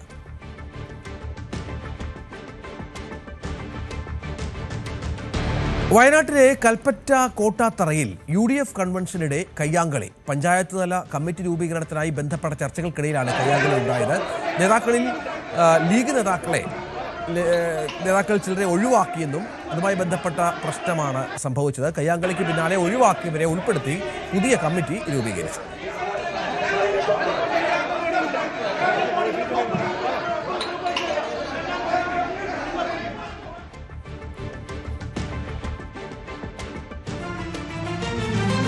കഴക്കൂട്ടം നിയോജക മണ്ഡലത്തിൽ വിജയം ആവർത്തിക്കുമെന്ന് ഇടതുപക്ഷ സ്ഥാനാർത്ഥി കടകംപള്ളി സുരേന്ദ്രൻ. തനിക്ക് ഡീലുണ്ടെന്നും എന്നാൽ അത് ജനങ്ങളുമായിട്ടാണെന്നും കടകംപള്ളി പറഞ്ഞു. വിവാദങ്ങളൊന്നും തന്റെ വിജയത്തിന് തടസ്സമാവില്ല എന്നും കടകംപള്ളി സുരേന്ദ്രൻ പ്രതികരിച്ചു. കഴക്കൂട്ടം നിയോജകമണ്ഡലത്തിലെ ഇടതുപക്ഷ സ്ഥാനാർത്ഥി കടകംപള്ളി സുരേന്ദ്രനാണ് നമ്മോടൊപ്പം ചേരുന്നത്. രാഷ്ട്രീയ കേരളം ഉറ്റുനോക്കുന്ന മണ്ഡലമാണ്. വലിയ വിവാദങ്ങൾക്കെല്ലാം ശേഷമാണ് ഇലക്ഷൻ വരുന്നത്. അത് മറ്റ് മുന്നണികൾ രാഷ്ട്രീയമായി ഉപയോഗിക്കാൻ സാധ്യതയുണ്ട്. അപ്പോൾ എങ്ങനെയാണ് ഈ ഒരു ഇലക്ഷൻ? ഈ ഇലക്ഷൻ അസാധാരണമായിട്ടുള്ള ഒരു വിജയം ഇടതുപക്ഷത്തിന് സമ്മാനിക്കുന്ന തെരഞ്ഞെടുപ്പായിട്ട് മാറും. തെരഞ്ഞെടുപ്പ് പ്രമാണിച്ചുണ്ടാക്കിയ കള്ളക്കഥകളും വ്യാജ പ്രചാരണവുമാണ് നിങ്ങൾ ഉദ്ദേശിച്ച ശബരിമല സ്വർണ്ണക്കൊള്ള പോലുള്ള കാര്യങ്ങളുടെ പിന്നിലുള്ളതെന്ന് നാട്ടുകാർക്കെല്ലാം നന്നായിട്ട് അറിയാം. അവർക്ക് കടകംപള്ളിയെ കഴിഞ്ഞ 40-50 വർഷമായിട്ട് അറിയാം. സ്വർണ്ണക്കൊള്ളയുടെ കാര്യം തന്നെ എടുത്താൽ കുറ്റവാളികളെല്ലാം കുടുങ്ങുമെന്നുള്ള കാര്യത്തിൽ സംശയമൊന്നുമില്ല. കാര്യം അന്വേഷിക്കുന്നത് ഹൈക്കോടതിയുടെ നേരിട്ടുള്ള നിയന്ത്രണത്തിലും നിരീക്ഷണത്തിലുമാണ്. ഹൈക്കോടതിയാണ് SITയെ നിയോഗിച്ചത്. ഹൈക്കോടതിയാണ് SITയെ വിപുലീകരിച്ചത്. SIT നടത്തുന്ന അന്വേഷണ റിപ്പോർട്ട് യഥാസമയം ഹൈക്കോടതിക്കാണ് സമർപ്പിക്കുന്നത്. അവ പരിശോധിച്ചുകൊണ്ട് ഹൈക്കോടതി തന്നെയാണ് SITക്ക് പുതിയ നിർദ്ദേശങ്ങൾ നൽകുന്നത്. അപ്പം അതുകൊണ്ട് അതുമായി ബന്ധപ്പെട്ട എല്ലാ കുറ്റവാളികളും നിയമത്തിന്റെ മുന്നിൽ വരുമെന്ന് ജനങ്ങൾക്ക് നല്ല ഉറപ്പുണ്ട്. ആ കാലത്ത് ദേവസ്വം മന്ത്രി എന്നുള്ള നിലയിൽ പ്രവർത്തിച്ചുപോയി എന്ന ഒറ്റ കാരണത്താൽ തെരഞ്ഞെടുപ്പിൽ രാഷ്ട്രീയ വിജയം നേടുന്നതിന് വേണ്ടി ആ വിഷയത്തെ എന്റെ പേരുമായി കൂട്ടിക്കുഴയ്ക്കാൻ വേണ്ടിയിട്ടുള്ള പരിശ്രമമാണ് 4-5 മാസക്കാലം നന്നായി നടന്നത്. എത്ര തന്നെ അവർ നന്നായി നടത്തിയിട്ടും ഞങ്ങളുടെ നാട്ടിലെ ഒരു ചൊല്ലുണ്ട്, ചേമ്പിലയിൽ വെള്ളം വീഴുക എന്ന്. ആ ചേമ്പിലയിൽ വെള്ളം വീഴുന്നത് പോലെ അതങ്ങ് പോവുകയാണുണ്ടായത്. നാട്ടുകാർക്ക് എന്നെ നന്നായിട്ട് അറിയാവുന്നത് കൊണ്ട് തന്നെ ആ വിഷയം ഈ മണ്ഡലത്തിൽ എവിടെയും ചർച്ച ചെയ്യുന്നില്ല. ഈ BJPയുടെയും കോൺഗ്രസിന്റെയും സാമൂഹ്യ മാധ്യമങ്ങളിലെ കൂലിത്തല്ലുകാര് അവർ ചില ആക്രമണങ്ങളൊക്കെ നടത്താൻ ശ്രമിക്കുന്നുണ്ട്. അതൊക്കെ അവരുടെ വഴിക്ക് നടത്തട്ടെ. അതിലൊന്നും എനിക്ക് യാതൊരു കുണ്ഠിതവുമില്ല. ഈ തെരഞ്ഞെടുപ്പിൽ അഭിമാനകരമായിട്ടുള്ള കഴിഞ്ഞ വർഷമുണ്ടായതിനേക്കാൾ 2021-ലുണ്ടായതിനേക്കാൾ വലിയ ഭൂരിപക്ഷത്തോടുകൂടി ഇടതുപക്ഷം വിജയിക്കുമെന്നുള്ള കാര്യത്തിൽ സംശയമില്ല. ഇവിടെ ഞാൻ ഈ 10 വർഷത്തെ MLA പണിയും അല്ലെങ്കിൽ മന്ത്രിപ്പണിയുടെയും ഭാഗമായിട്ട് ഇവിടെ നിന്ന ആളല്ല. കഴിഞ്ഞ 4 പതിറ്റ് 1977-ൽ AK ആന്റണിയും പെരുപ്പങ്കോട് ശ്രീധരൻ നായരും കഴക്കൂട്ടം നിയോജകമണ്ഡലത്തിൽ ഒരു ഉപതെരഞ്ഞെടുപ്പിന് അഭിമുഖീകരിക്കുമ്പോൾ ആ നാറ്റിപ്പുറ പഞ്ചായത്തായിരുന്നു ഈ പഞ്ചായത്തിന്റെ ചുമതല എടുത്ത് പ്രവർത്തിച്ച കമ്മ്യൂണിസ്റ്റ് പാർട്ടിയുടെ താലൂക്ക് കമ്മിറ്റി അംഗമായിരുന്നു ഞാൻ. എനിക്ക് പഞ്ചായത്തിന്റെ ചുമതലയായിരുന്നു പാർട്ടി ജില്ലാ കമ്മിറ്റി നൽകിയത്. അപ്പൊ 1977 കാര്യമാണ് ഞാൻ പറയുന്നത്. അന്ന് നിങ്ങളൊന്നും ജനിച്ചിട്ടുണ്ടാവില്ല. അന്ന് ഞാൻ വെരപ്പൻകോട് ശ്രീധരൻ നായർ എന്ന് പറയുന്ന ഇടതുപക്ഷ സ്ഥാനാർത്ഥിക്ക് വേണ്ടി ഈ പഞ്ചായത്തിൽ ചുമതലയെടുത്ത് പ്രവർത്തിച്ചാലാണ് അന്ന് തുടങ്ങിയ ആത്മബന്ധം, അല്ലെങ്കിൽ അതിനു മുമ്പ് തുടങ്ങിയ ബന്ധമാണ് എനിക്ക് കഴക്കൂട്ടവുമായിട്ടുള്ളത്. ഞാൻ പാർട്ടിയുടെ ജില്ലാ സെക്രട്ടേറിയറ്റ് അംഗമായിരുന്നപ്പോഴും പാർട്ടിയുടെ ജില്ലാ സെക്രട്ടറിയായിട്ട് 9 വർഷം പ്രവർത്തിച്ചപ്പോഴും ഒക്കെ കഴക്കൂട്ടം തന്നെയായിരുന്നു എന്റെ പ്രധാനപ്പെട്ട പ്രവർത്തന കേന്ദ്രം. ഞാൻ പോകാത്ത ഏതെങ്കിലും ഒരു വീട് ഇവിടെ ഉണ്ടാകുമെന്ന് എനിക്കറിയില്ല. ചിലപ്പോൾ ഒരുപക്ഷെ ചുരുക്കം ഏതെങ്കിലും വീടുകൾ കാണും. കഴിഞ്ഞ 40 വർഷമായി ജനങ്ങളുടെ ഇടയിൽ പാലും വെള്ളവും പോലെ, മോരും മുദ്രയും പോലെയല്ല, പാലും വെള്ളവും പോലെ ഇഴ ചേർന്ന് ജീവിക്കുന്ന ഒരാളാണ് ഞാൻ. കടകംപള്ളി സുരേന്ദ്രൻ കഴക്കൂട്ടത്തെ LDF സ്ഥാനാർത്ഥിയാണ് സംസാരിച്ചത്. CPIM BJP ഡിയിൽ നിലനിൽക്കുന്ന മണ്ഡലങ്ങളിലൊന്നാണ് കഴക്കൂട്ടം മണ്ഡലമെന്ന് കോൺഗ്രസ് സ്ഥാനാർത്ഥി ശരത്ചന്ദ്ര പ്രസാദും പറഞ്ഞു. എല്ലാ ജനവിഭാഗങ്ങളെയും ചേർത്ത് നിർത്തുന്ന കോൺഗ്രസ് മുന്നണി ഇത്തവണ ഭരണത്തിലെത്തുമെന്നും കഴക്കൂട്ടം മണ്ഡലം അതിന്റെ ഭാഗമാകുമെന്നും അദ്ദേഹം ആത്മവിശ്വാസം പ്രകടിപ്പിച്ചു. കഴക്കൂട്ടം നിയോജക മണ്ഡലത്തിലെ കോൺഗ്രസ് സ്ഥാനാർത്ഥി ശരത്ചന്ദ്ര പ്രസാദാണ് നമ്മോടൊപ്പം ചേരുന്നത്. വലിയ മത്സരം നടക്കാൻ പോകുന്ന മണ്ഡലമാണ്. ശക്തരായ നേതാക്കന്മാരാണ് എതിരാളികളായിട്ടുള്ളത്. എങ്ങനെയാണ് വിജയസാധ്യത? എങ്ങനെയാണ് മണ്ഡലത്തിൽ? എതിരാളികളൊക്കെ ശക്തന്മാരാണ്. നല്ല സ്വർണ്ണ നിറമുള്ള ആളുകളടക്കം മത്സരിക്കുന്നത്. അതുകൊണ്ട് എനിക്ക് മത്സരം കുറച്ചുകൂടി ആയാസരഹിതമായിട്ടാണ് മുന്നോട്ട് നീങ്ങുന്നത്. ഇവിടെ LDF ഗവൺമെന്റിനും കേന്ദ്ര ഗവൺമെന്റിനുമെതിരെയുള്ള അതിശക്തമായ ഒരു ജനവികാരം ആളുകളുടെ ഇടയിലുണ്ട്. ഈ തെരഞ്ഞെടുപ്പിലും കഴിഞ്ഞ ഏതാനും മാസങ്ങളായി, കഴിഞ്ഞ ത്രിതല തെരഞ്ഞെടുപ്പിന് മുമ്പ് തന്നെ ജനങ്ങൾ ചർച്ച ചെയ്ത ശബരിമല വിഷയം, സ്വർണ്ണപ്പാളി വിഷയം, അത് ആളുകളുടെ മനസ്സിൽ ഇങ്ങനെ നിറഞ്ഞു നിൽക്കുകയാണ്. ആ കൂട്ടത്തിലാണ് മിനിഞ്ഞാന്ന് സുപ്രീം കോടതിയിൽ കൊടുത്ത അഫിഡവിറ്റുമായി ബന്ധപ്പെട്ടുള്ള പുതിയ സാഹചര്യം കൂടി വന്നു. ആദ്യമൊക്കെ LDF കഴിഞ്ഞ യുവതീ പ്രവേശന സമയത്തുണ്ടായ വിഷയം വലിയ ജനരോഷം വിളിച്ചു വരുത്തി. പിന്നെ തെരഞ്ഞെടുപ്പ്, അസംബ്ലി തെരഞ്ഞെടുപ്പ് അടുത്തപ്പോൾ ഈ വേണ്ടണം എന്ന് പറയുന്ന ഒരു പ്രസംഗിക്കല്ലോ, അതുപോലെ പറഞ്ഞെങ്കിലും അഫിഡവിറ്റ് കൊടുത്തപ്പോൾ അവർ പഴയ നിലപാടിൽ ഉറച്ചു നിൽക്കുന്ന അഫിഡവിറ്റാണ് കൊടുത്തത്. പിന്നെ അങ്ങനെ ഭക്തജനങ്ങൾക്ക് അങ്ങനെ താല്പര്യമുണ്ടെങ്കിൽ അങ്ങനെ ഇങ്ങനെ എന്നൊക്കെ പറഞ്ഞാൽ പറയുന്നത്. യഥാർത്ഥത്തിൽ ഒരു BJP-കാരൻ, RSS-കാരൻ സുപ്രീം കോടതിയിൽ കൊടുത്ത കേസിന്റെ അടിസ്ഥാനത്തിൽ ഉണ്ടായ ഒരു വിധിയാണ് യുവതീ പ്രവേശനം. അതിനെ പിന്തുണച്ചുകൊണ്ട് സുപ്രീം കോടതിയുടെ വിധി കിട്ടുന്നതിന് മുമ്പ് തന്നെ ഗവൺമെന്റ് അതിന്റെ നടപടി തുടങ്ങിയതാണ്. അപ്പൊ അന്ന് RSS-ന്റെയും CPM-ന്റെയും അജണ്ടയായിരുന്നു ശബരിമലയിൽ യുവതീ പ്രവേശനം നടത്തുക. അതിനകത്ത് CPM കണ്ടത് ശബരിമലയെ തകർക്കുക എന്നുള്ളതാണ്. അല്ലെങ്കിൽ പട്ടാള വേഷമൊക്കെ ഇട്ടുകൊണ്ട് ആളുകളെയൊക്കെ നിർത്തി 2-3 സ്ത്രീകളെയൊക്കെ കയറ്റിയിട്ട് മുഖ്യമന്ത്രി തന്നെ പറയുകയാണ് ഞങ്ങൾ 2 യുവതികളെ കയറ്റി. അങ്ങനെ ഒരു ഭരണാധികാരിയും ഇന്ന് വരെ പറഞ്ഞിട്ടില്ല. അപ്പൊ അന്നുണ്ടായ സംഘർഷാവസ്ഥ ഇപ്പോഴും ആളുകളുടെ മനസ്സിൽ ആ സുരക്ഷിത ബോധമില്ലായ്മ വിശ്വാസികളെ വ്രണപ്പെടുത്തുന്ന തരത്തിലേക്ക്. അപ്പോൾ 2 വിഷയങ്ങളാണ്. സ്വർണ്ണപ്പാളി വിഷയവുമായി ബന്ധപ്പെട്ട് ഉള്ള വിഷയവും ഈ യുവതീ പ്രവേശനം വീണ്ടും ലൈവാവുന്ന സ്ഥിതിയിലേക്കാണ്. അത് രണ്ടും അങ്ങനെ നിൽക്കുമ്പോൾ കേരളത്തിൽ ഈ തെരഞ്ഞെടുപ്പിൽ ചർച്ച ചെയ്യപ്പെടുന്നത് വളരെ ഭീകരമായി സ്വർണ്ണപ്പാളി വിഷയമാണ്. അതിൽ ഹിന്ദു സമുദായമോ മുസ്ലിം സമുദായമോ ക്രൈസ്തവരെന്നില്ല, ഈശ്വരവിശ്വാസികളായ എല്ലാ മതസ്ഥരും ശബരിമലയിൽ നടന്ന ഈ പരസ്യ കൊള്ള മനസ്സിൽ വേദനയോടെയും ഭയത്തോടെയാണ് കാണുന്നത്. ഇന്നൊരു അയ്യപ്പ ക്ഷേത്രം എന്ന് പറയുന്ന മതേതര ക്ഷേത്രമാണ്. ഇന്നൊരു ഹിന്ദു ക്ഷേത്രം, നാളെ ഞങ്ങളാകാം എന്ന് ചിന്തിക്കുന്നവരാണ്. ഈ നിമിഷം വരെ ശബരിമലയിൽ നടന്നതിനെ കുറിച്ച് ഒരു ക്ഷമ ചോദിക്കാനോ അല്ലെങ്കിൽ അത് തെറ്റുപറ്റിയതാണ്, ഞങ്ങളെ സഖാക്കൾക്ക് കുറ്റകരമായ അനാസ്ഥയാണ് ചെയ്തതെന്നെങ്കിലും പറയാൻ. നമ്മളിപ്പോൾ കണ്ടത് UDF-ന്റെയും LDF-ന്റെയും സ്ഥാനാർത്ഥികളുടെ പ്രതികരണമാണ്. കഴക്കൂട്ടം പോലെ ഒരു ത്രികോണ മത്സരം നടക്കുന്ന മണ്ഡലത്തിൽ അവിടെ വി മുരളീധരനാണ് NDA-യുടെ സ്ഥാനാർത്ഥിയായി മത്സരിക്കുന്നത്. മുൻ കേന്ദ്രമന്ത്രി. ശബരിമല സ്വർണ്ണക്കൊള്ള, യുവതീ പ്രവേശനം ഉൾപ്പെടെ കഴക്കൂട്ടം മണ്ഡലത്തിലെ തെരഞ്ഞെടുപ്പ് രാഷ്ട്രീയത്തിൽ ചർച്ചയാകുമെന്നാണ് മുരളീധരന്റെ പ്രതികരണം. വിശ്വാസികളെ മുഖവിലക്കെടുക്കാത്ത ഇടതുപക്ഷത്തിനെതിരെ ജനങ്ങൾ വിധി എഴുതുമെന്നും മുരളീധരൻ പ്രതികരിച്ചു. കഴക്കൂട്ടം നിയോജക മണ്ഡലത്തിലെ NDA സ്ഥാനാർത്ഥി വി മുരളീധരനാണ് നമ്മോടൊപ്പം ചേരുന്നത്. ത്രികോണ മത്സരം നടക്കുന്ന മണ്ഡലമാണ്. ഏറ്റവും കൂടുതൽ ശ്രദ്ധ ആകർഷിക്കുന്ന ഒരു മണ്ഡലവുമാണ്. അവിടുത്തെ വിജയപ്രതീക്ഷ എങ്ങനെയാണ്? വളരെ ആത്മവിശ്വാസവും ജനങ്ങളുടെ ഭാഗത്ത് നിന്നുള്ള വളരെ അനുകൂലമായിട്ടുള്ള പ്രതികരണവും ആ പ്രതികരണമാണ് എനിക്ക് അനുഭവപ്പെടുന്നത്. അതുകൊണ്ട് തന്നെ ഈ മണ്ഡലം ഭാരതീയ ജനതാ പാർട്ടിക്കും ദേശീയ ജനാധിപത്യ സഖ്യത്തിനും അനുകൂലമായിട്ട് വിധിയെഴുതും എന്നുള്ള കാര്യത്തിൽ ഒരു സംശയമില്ല. ഇത്തവണ നിരവധി താമരകൾ സംസ്ഥാനത്ത് വിരിയുമെന്നുള്ള പ്രതീക്ഷയിലാണ്. തീർച്ചയായിട്ടും ഈ തെരഞ്ഞെടുപ്പ് വലിയ ഒരു മാറ്റം, ഒരു നാഴികക്കല്ലാകാൻ പോകുന്ന ഒരു തെരഞ്ഞെടുപ്പായിട്ട് മാറാൻ പോവുകയാണ്.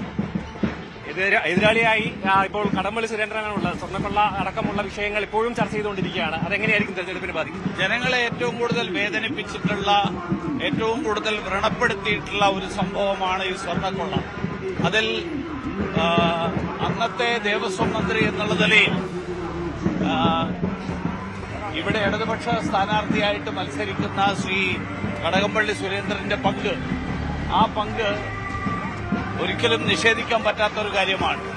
അതുകൊണ്ടാണ് അദ്ദേഹം തന്നെ ഈ ചോദ്യം ചെയ്യാൻ വിളിച്ചപ്പോൾ അദ്ദേഹം ഒളിച്ചാണ് അവരെ ചോദ്യം ചെയ്യലിന് വിധേയനായ അവർ പോയത്. അത് തന്നെ വളരെ വ്യക്തമാക്കുന്നുണ്ടല്ലോ കാര്യങ്ങൾ. തരത്തിലാണ് പൂർണ്ണ വിജയപ്രതീക്ഷയിലാണ് വി മുരളീധരൻ രംഗത്തിരിക്കുന്നത്. ക്യാമറമാൻ വിനോദിനോടൊപ്പം സാരംഗ് സുധാകരൻ, ന്യൂസ് 18 തിരുവനന്തപുരം. റാന്നി മണ്ഡലം നമുക്കറിയാം ഡീൽ ആരോപണം ശക്തമായ ഒരു മണ്ഡലമാണ്. ശബരിമല ഇരിക്കുന്ന മണ്ഡലമാണ്. അവിടെ NDA സ്ഥാനാർത്ഥി തോമസ് കെ സാമുവൽ ന്യൂസ് 18നോട് സംസാരിച്ചു. നമുക്കറിയാം തോമസ് കെ സാമുവൽ ശ്രദ്ധേയനാകുന്നത് ഈ റാന്നിയിൽ നിന്ന് മാത്രമല്ല കേരളത്തിലടക്കം വലിയ കാര്യമായി സ്വർണ്ണക്കൊള്ള ചർച്ച ചെയ്യുന്നില്ല എന്ന് പരാമർശത്തിന്റെ അടിസ്ഥാനത്തിലാണ്. പിന്നീട് അദ്ദേഹത്തെ BJP നേതാക്കൾ തിരുത്തി. നമുക്കറിയാം 2020 സ്ഥാനാർത്ഥി കൂടിയാണ് അദ്ദേഹം. ഇപ്പോൾ അദ്ദേഹം തിരുത്തി പറയുന്നത് റാന്നി മണ്ഡലത്തിന്റെ സമഗ്ര വികസനവും വിശ്വാസ സംരക്ഷണവുമാണ് NDAയുടെ മുഖ്യ തെരഞ്ഞെടുപ്പ് പ്രചാരണം എന്നാണ്. ഇടതുമുന്നണിയുടെ ഭരണപരാജയവും കഴിഞ്ഞ തെരഞ്ഞെടുപ്പിൽ BJPക്ക് ലഭിച്ച വോട്ട് വർധനവും വിജയമാകുമെന്ന പ്രതീക്ഷ പങ്കുവെക്കുകയാണ് NDAയുടെ 2020 സ്ഥാനാർത്ഥി കൂടിയായ തോമസ് കെ സാമുവൽ. റാന്നി മണ്ഡലത്തിലെ NDAയുടെ 2020 സ്ഥാനാർത്ഥി തോമസ് കെ സാമുവലാണ് നമ്മോടൊപ്പം ചേരുന്നത്. പ്രചരണ പ്രവർത്തനങ്ങളെല്ലാം വളരെ സജീവമായി നടക്കുകയാണ്. ഒന്നാം ഘട്ട പ്രചരണങ്ങൾ പൂർത്തിയായിരിക്കുന്നു. എങ്ങനെയുണ്ട് വിജയപ്രതീക്ഷ? വിജയപ്രതീക്ഷ ഞാൻ മുമ്പ് പറഞ്ഞ പോലെ അതിനകത്തൊരു സംശയവുമില്ല. അപ്പോൾ ഒന്നാം ഘട്ട പ്രചരണം നമ്മുടെ ഏകദേശം കഴിഞ്ഞു. രണ്ടാം ഘട്ട പ്രചരണത്തിലോട്ട് കടന്നിരിക്കുന്നു. നല്ല പ്രതികരണമാണ് എല്ലാ വഴിക്കൊന്നും കിട്ടിക്കൊണ്ടിരിക്കുന്നത്. റാന്നിയിലെ പ്രധാനപ്പെട്ട വികസന പ്രവർത്തനത്തെക്കുറിച്ചും മറ്റു കാര്യങ്ങളാണോ ഈ ഇലക്ഷന്റെ പ്രചരണമായി മുന്നോട്ട് പോകുന്നത്? തീർച്ചയായിട്ടും റാന്നിയിലെ വികസന പ്രവർത്തനങ്ങളും ഇവിടെ ശബരിമലയിലെ സ്വർണ്ണക്കൊള്ളയും ഒക്കെ തന്നെയാണ് നമ്മുടെ പ്രധാനമായിട്ടും വെക്കുന്നത്. പിന്നെ ആൾക്കാരുടെ നല്ലൊരു സ്വീകരണമാണ്. അവരുടെ പ്രശ്നങ്ങൾ കേൾക്കുവാനും ഒക്കെ നമുക്ക് സാധിക്കുന്നുണ്ട്. ശബരിമല പിന്നെ അയ്യപ്പന്മാരെ കൊള്ള ചെയ്ത ശബരിമല അയ്യപ്പ ഭക്തന്മാർക്ക് വേണ്ടിയുള്ള ഒരു ധർമ്മയുക്തം തന്നെയാണിത്. ആ കൊള്ള മുതൽ തിരിച്ച് കൊണ്ടുവെക്കുന്നിടം വരെ NDA സജ്ജമായി ഇറങ്ങിയിരിക്കുകയാണ്. എല്ലാ മേഖലയിലുള്ളവർക്കും നല്ല ഒരു സ്വീകരണവും എല്ലാമാണ് കിട്ടിക്കൊണ്ടിരിക്കുന്നത്. ജനങ്ങളും വളരെ സന്തോഷത്തിലാണ്. ഈ പ്രവാസികളുള്ള മേഖലയാണ്, അതുപോലെ തന്നെ ഈ മലയോര മേഖലയാണ്. അതിനു വേണ്ടിയുള്ള തരത്തിലുള്ള പ്രചരണങ്ങളാണോ രാഷ്ട്രീയ വിഷയം? തീർച്ചയായിട്ടും പ്രവാസികൾക്കും പിന്നെ അതുപോലെ തന്നെ മലയോര മേഖലയായ കാർഷിക പ്രദേശമാണല്ലോ റാന്നി. അപ്പം അതൊക്കെ ഒന്ന് സമന്വയിപ്പിച്ചുകൊണ്ട് പ്രവാസികൾക്കും ഒരുപാട് ബുദ്ധിമുട്ടുകളുണ്ട് പറയാൻ. അതൊക്കെ നമ്മൾ കളക്ട് ചെയ്തുകൊണ്ടിരിക്കുന്നു. എല്ലാം സമന്വയിപ്പിച്ചുകൊണ്ടുള്ള ഒരു വികസനമാണ് നമ്മൾ ഉദ്ദേശിച്ചത്. LDF സർക്കാരിന്റെ വികസന നേട്ടങ്ങൾ എണ്ണി പറഞ്ഞാണ് LDFന്റെ സ്ഥാനാർത്ഥി പ്രചരണം നടന്നത്. അതിനകത്ത് നമുക്ക് ഉന്നയിക്കാനുള്ള കാരണം എന്ത് വികസനമാണ് നിങ്ങൾ ഉദ്ദേശിക്കുന്നത് എനിക്കറിയത്തില്ല. ഞാൻ ഇന്ന് തന്നെ റാന്നിയിൽ എൻ്റെ ഒരു സുഹൃത്തിൻ്റെ മരണവുമായി ബന്ധപ്പെട്ട ഇട്ടിപ്പാറ പിന്നെ ചന്ത വഴിയാണ് പോയത്. അപ്പോൾ അതിൻ്റെ ശോചനീയ അവസ്ഥ, അവിടെ വ്യാപാരികളില്ല, ആകെ 2 കച്ചവടക്കാരെ എനിക്കറിയാവുന്നവരുണ്ട്. അവരുടെ പ്രതിസന്ധികൾ, പിന്നെ നമ്മുടെ സ്റ്റാൻഡിൽ കയറിയിട്ട് പറഞ്ഞ സ്റ്റാൻഡിൽ വഴിയില്ല, റോഡില്ല, സൗകര്യമില്ല, വണ്ടികൾക്ക് അകത്ത് കയറാനോ പുറത്ത് കയറാനോ മൊത്തത്തിൽ ഇവിടെ പ്രശ്നങ്ങളാണ്. നമ്മുടെ പാലം നിങ്ങളൊന്ന് കണ്ടിട്ട് പോകണം. പാലം പിന്നെ പിൽഗ്രിം സെൻറ്റർ പണിഞ്ഞു എന്ന് പറഞ്ഞു, പണി നടന്നെന്ന് പറയുന്നു. പക്ഷെങ്കിൽ ഒരു വികസനത്തിൻ്റെ മുരടിപ്പ് എന്ന് ഞാൻ കഴിഞ്ഞ ദിവസം പറഞ്ഞത് തന്നെ അത് തന്നെയാണ്. ഇവിടെ ഒരു ബേസിക് വികസനം പോലും നടന്നിട്ടില്ലാത്തൊരു സ്ഥലമാണ് റാന്നി എന്ന് പറയുന്നതിൽ വിഷമമുണ്ട്. കഴിഞ്ഞ പ്രാവശ്യം NDA ഒരു മികച്ച പ്രകടനം റാന്നിയിൽ കാഴ്ചവെച്ചു. അതിനപ്പുറത്തേക്ക് നമ്മൾ പോകല്ലേ? തീർച്ചയായിട്ടും നമുക്ക് NDA ക്യാമ്പിൽ ഇപ്പൊ തന്നെ വിജയത്തിന്റെ ധ്വനികളാണ്. അതിനകത്തൊരു സംശയവുമില്ല. നല്ല രീതിയിൽ ജനം സ്വീകരിച്ചു. അവരുടെ പ്രശ്നങ്ങൾ നമ്മൾ പഠിച്ചുകൊണ്ടിരിക്കുന്നു.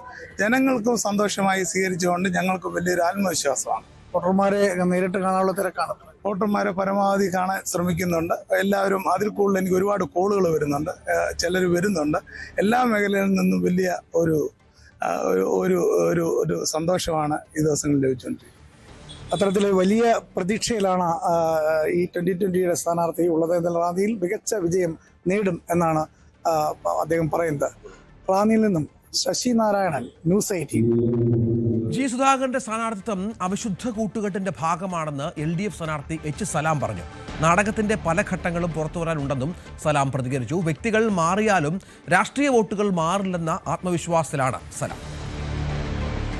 സംസ്ഥാനത്തെ ഏറ്റവും പ്രധാനപ്പെട്ട തെരഞ്ഞെടുപ്പ് പോരാട്ടം നടക്കുന്ന മണ്ഡലങ്ങളിലൊന്നാണ് അമ്പലപ്പുഴ. വാശിയേറിയ ഒരു പോരാട്ടം ആണ് അമ്പലപ്പുഴയിൽ ഇത്തവണ ഉള്ളത്. നമ്മളോടൊപ്പം അമ്പലപ്പുഴയുടെ LDF സ്ഥാനാർത്ഥി H. സലാമാണ്. തെരഞ്ഞെടുപ്പിൽ ഏറ്റവും ശ്രദ്ധേയമായ പോരാട്ടം നടക്കുന്ന സംസ്ഥാനത്തെ മണ്ഡലമാണ്. ശ്രദ്ധേയമാകുന്നതിൻ്റെ പ്രധാന കാരണം രാഷ്ട്രീയ കാരണമല്ല എന്നുള്ളതാണ് അതിൻ്റെ ഒരു പ്രാധാന്യം. ഒരു രാഷ്ട്രീയമായൊരു നിറവില്ലായ്മ ഉണ്ടായി എന്നുള്ളതുകൊണ്ടാണ് ശ്രദ്ധേയമായ മണ്ഡലമായിട്ട് കേരളത്തിലെ അമ്പലപ്പുഴ മാറിയിട്ടുള്ളത്. ഒരു പാർട്ടി സംവിധാനത്തിൻ്റെ ഒരുപക്ഷെ CPM-നെ സംബന്ധിച്ചിടത്തോളം വളരെ അഭിമാന പോരാട്ടം നടക്കേണ്ട ഒരു സ്ഥലമെന്ന് പറയാം. കാരണം ഏറ്റവും പ്രധാനപ്പെട്ട ഒരാൾ പാർട്ടി വിട്ട് പോകുന്നൊരു സാഹചര്യം ഉണ്ടാകുന്നു. നേതൃത്വത്തിനെതിരെ പല രീതിയിലുള്ള കാര്യങ്ങൾ അദ്ദേഹം ഉന്നയിച്ചാണ് പുറത്തേക്ക് പോകുന്നത്. അപ്പോൾ സ്വാഭാവികമായും CPM-നെ സംബന്ധിച്ച് എല്ലാ മെഷീനറീസും വന്ന് പ്രവർത്തിക്കേണ്ട ഒരു ഇടമാണ്. എത്രമാത്രം LDF ഇവിടെ മുന്നോട്ട് പോയിട്ടുണ്ട്? LDF വളരെ സ്ട്രോങ് ആയ നിലയ്ക്കാണ് അതിൻ്റെ സംഘടനാ കമ്മിറ്റികളും. ഇപ്പോൾ CPM നിലയ്ക്ക് തന്നെ എടുത്താൽ തന്നെ ഏറ്റവും താഴെ ബ്രാഞ്ച് ലെവൽ വരെ ഏറ്റവും സ്ട്രോങ് ആയി LDF-ഉം അതുപോലെ തന്നെ ശക്തമായൊരു നിലയിലേക്കാണ് മുന്നോട്ട് പോകുന്നത്. അദ്ദേഹത്തോട് വ്യക്തിപരമായിട്ടൊന്നും മറുപടിയൊന്നും പറയാൻ വേണ്ടി ആഗ്രഹിക്കുന്നില്ല. പക്ഷെ പോയതിലൊരു ജനങ്ങൾക്ക് ബോധ്യമാകുന്ന രാഷ്ട്രീയ കാരണമൊന്നുമില്ല, ഒരു ബേസും ഇല്ല, പൊളിറ്റിക്കലി ഒരു ബേസും ഇല്ല ആ പോയ പോക്കിൽ എന്ന് പറയുന്നത്. എന്തെങ്കിലുമൊക്കെ പറയാമെന്നുള്ളതല്ല, വേറെ കാര്യമൊന്നും അതില്ല. രാഷ്ട്രീയമായ കാരണമില്ലാതെ പോവുക എന്ന് പറഞ്ഞാൽ 7 പ്രാവശ്യം CPM സ്ഥാനാർത്ഥിയായിട്ട് അദ്ദേഹം നിയമസഭയ്ക്ക് മത്സരിച്ചു. 8ാമത്തെ പ്രാവശ്യം മത്സരിക്കാൻ കഴിഞ്ഞില്ല എന്നത് മാത്രമേ അതിനകത്തുള്ളൂ. അതിനപ്പുറത്തേക്ക് വേറെ ഒന്നും ജനങ്ങൾക്ക് ബോധ്യമാകുന്ന ഒരു കാര്യവും അതിനകത്തില്ല എന്നുള്ളതാണ് യാഥാർത്ഥ്യം. ഇത്തരം കാര്യങ്ങളൊക്കെ നിങ്ങൾക്ക് പറഞ്ഞ് ആളുകളിലേക്ക് എത്തിക്കാൻ കഴിയുന്നുണ്ടോ? ആ രീതിയിലുള്ള ഇതൊക്കെ രീതിയിലുള്ള ഒരു ക്യാമ്പയിനാണ് CPM പ്രത്യേകിച്ച് ഇടതുപക്ഷം ഇവിടെ ചെയ്യുന്നത്. അതൊന്നും വ്യക്തിപരമായ ഒരു ക്യാമ്പയിനും അദ്ദേഹത്തിനെതിരെ നടത്താൻ ഉദ്ദേശിക്കുന്നേയില്ല. പിണറായി സർക്കാരിൻ്റെ 10 വർഷക്കാലത്തെ വികസനം, അത് അമ്പലപ്പുഴയിലുണ്ടാക്കിയ മാറ്റം, അതിനു മുമ്പുള്ള ഉമ്മൻചാണ്ടി സർക്കാരിൻ്റെ കാലത്ത് അമ്പലപ്പുഴ, ഇത് തമ്മിൽ നന്നായി താരതമ്യം ചെയ്യാൻ പറ്റും. ഇപ്പോൾ ഇടതുപക്ഷ മുന്നണി സർക്കാർ അധികാരത്തിൽ വരുമ്പോൾ നാടിലുണ്ടാകുന്ന വികസനത്തിൻ്റെ മുന്നേറ്റമാണ് ഏറ്റവും പ്രധാനപ്പെട്ട കാര്യം. അതിൽ 5 വർഷക്കാലം അദ്ദേഹത്തിന് ശേഷം എന്നെ പാർട്ടി തീരുമാനിച്ചു, മുന്നണി തീരുമാനിച്ചു. ഞാൻ MLA ആയതിനു ശേഷം 5 വർഷക്കാലം അക്ഷീണമായി പരിശ്രമിച്ചു മണ്ഡലത്തിൻ്റെ വികസന കാര്യത്തിൽ. അത് ഏറ്റവും നന്നായി തികഞ്ഞ സംതൃപ്തിയോടുകൂടി തന്നെയാണ് ഞാൻ ജനങ്ങളെ സമീപിക്കുന്നത്. 2000 കോടിയോളം രൂപയുടെ വികസന പദ്ധതികൾ നമുക്ക് നടപ്പാക്കാൻ കഴിഞ്ഞു. നേരത്തെ ആരംഭിച്ച പദ്ധതികൾ പൂർത്തിയാക്കാൻ കഴിഞ്ഞു. പുതിയ പദ്ധതി ആവിഷ്കരിക്കാൻ കഴിഞ്ഞു. അങ്ങനെ എല്ലാ മേഖലയും, വിദ്യാഭ്യാസ മേഖല, ആരോഗ്യ മേഖല, തീരസംരക്ഷണം, കാർഷിക മേഖല, കുടിവെള്ളത്തിൻ്റെ പദ്ധതികൾ, അങ്ങനെ ധാരാളമായി മനുഷ്യർക്ക് ആവശ്യമായ എല്ലാ മേഖലകളിലും ഈ സർക്കാരിൻ്റെ ഭാഗമായി ചേർന്ന് വലിയ വികസന മുന്നേറ്റമുണ്ടാക്കാൻ കഴിഞ്ഞു എന്നുള്ളതാണ് ഏറ്റവും പ്രധാനപ്പെട്ട ആത്മവിശ്വാസം. UDF-ന്റെ സ്ഥാനാർത്ഥി പട്ടികയിൽ യുവനിരയിൽ ഏറ്റവും ശ്രദ്ധേയനായ സ്ഥാനാർത്ഥിയാണ് ആലപ്പുഴ മണ്ഡലത്തിലെ സ്ഥാനാർത്ഥി കൂടിയായ AD തോമസ്. നിർധന മത്സ്യത്തൊഴിലാളി കുടുംബത്തിൽ നിന്നും തെരഞ്ഞെടുപ്പ് ഗോതയിലേക്ക് ഇറങ്ങിയ തോമസ് KSU ആലപ്പുഴ ജില്ലാ പ്രസിഡന്റ് കൂടിയാണ്. നേരത്തെ മുഖ്യമന്ത്രിയുടെ യാത്ര കടന്നുപോയപ്പോൾ തോമസിനെയൊക്കെ മുഖ്യമന്ത്രിയുടെ സുരക്ഷാ ഗാർഡുകൾ വലിയ തോതിൽ ആക്രമിക്കുകയും തുടർന്ന് അത് രക്ഷാപ്രവർത്തനമാണ് എന്നും മറ്റും പറയുകയും ചെയ്തതൊക്കെ എല്ലാവർക്കും ഓർമ്മയുണ്ടാകും. തോമസാണ് ഇത്തവണ ആലപ്പുഴ മണ്ഡലത്തിലെ UDF സ്ഥാനാർത്ഥി. കേരളത്തിൽ ഇതിനോടകം തന്നെ ശ്രദ്ധിക്കപ്പെട്ട ഒരു സ്ഥാനാർത്ഥിയാണ് നമ്മളോടൊപ്പം ഉള്ളത്. ആലപ്പുഴയിലെ UDF സ്ഥാനാർത്ഥിയായ AD തോമസ്. പക്ഷേ തോമസിന് നേരത്തെ എല്ലാവർക്കും പരിചയമുണ്ടായിരിക്കും. കാരണം മുഖ്യമന്ത്രിയുടെ ഗൺമാന്മാരുമായി ബന്ധപ്പെട്ട ഒരു കേസ് നേരത്തെ ഉണ്ടായിട്ടുണ്ട്. അന്ന് അടിയേറ്റ തലയൊക്കെ പൊട്ടിയിട്ട് ചോര ഒലിച്ച തോമസിനെ നമ്മൾ കണ്ടിട്ടുണ്ട്. ഇപ്പോ തോമസ് ഏറ്റവും പ്രായം കുറച്ച സ്ഥാനാർത്ഥികളിൽ ഒരാളാണ് UDF-ന്റെ പട്ടികയിൽ ഇടം പിടിച്ചിരിക്കുകയാണ് അല്ലെ.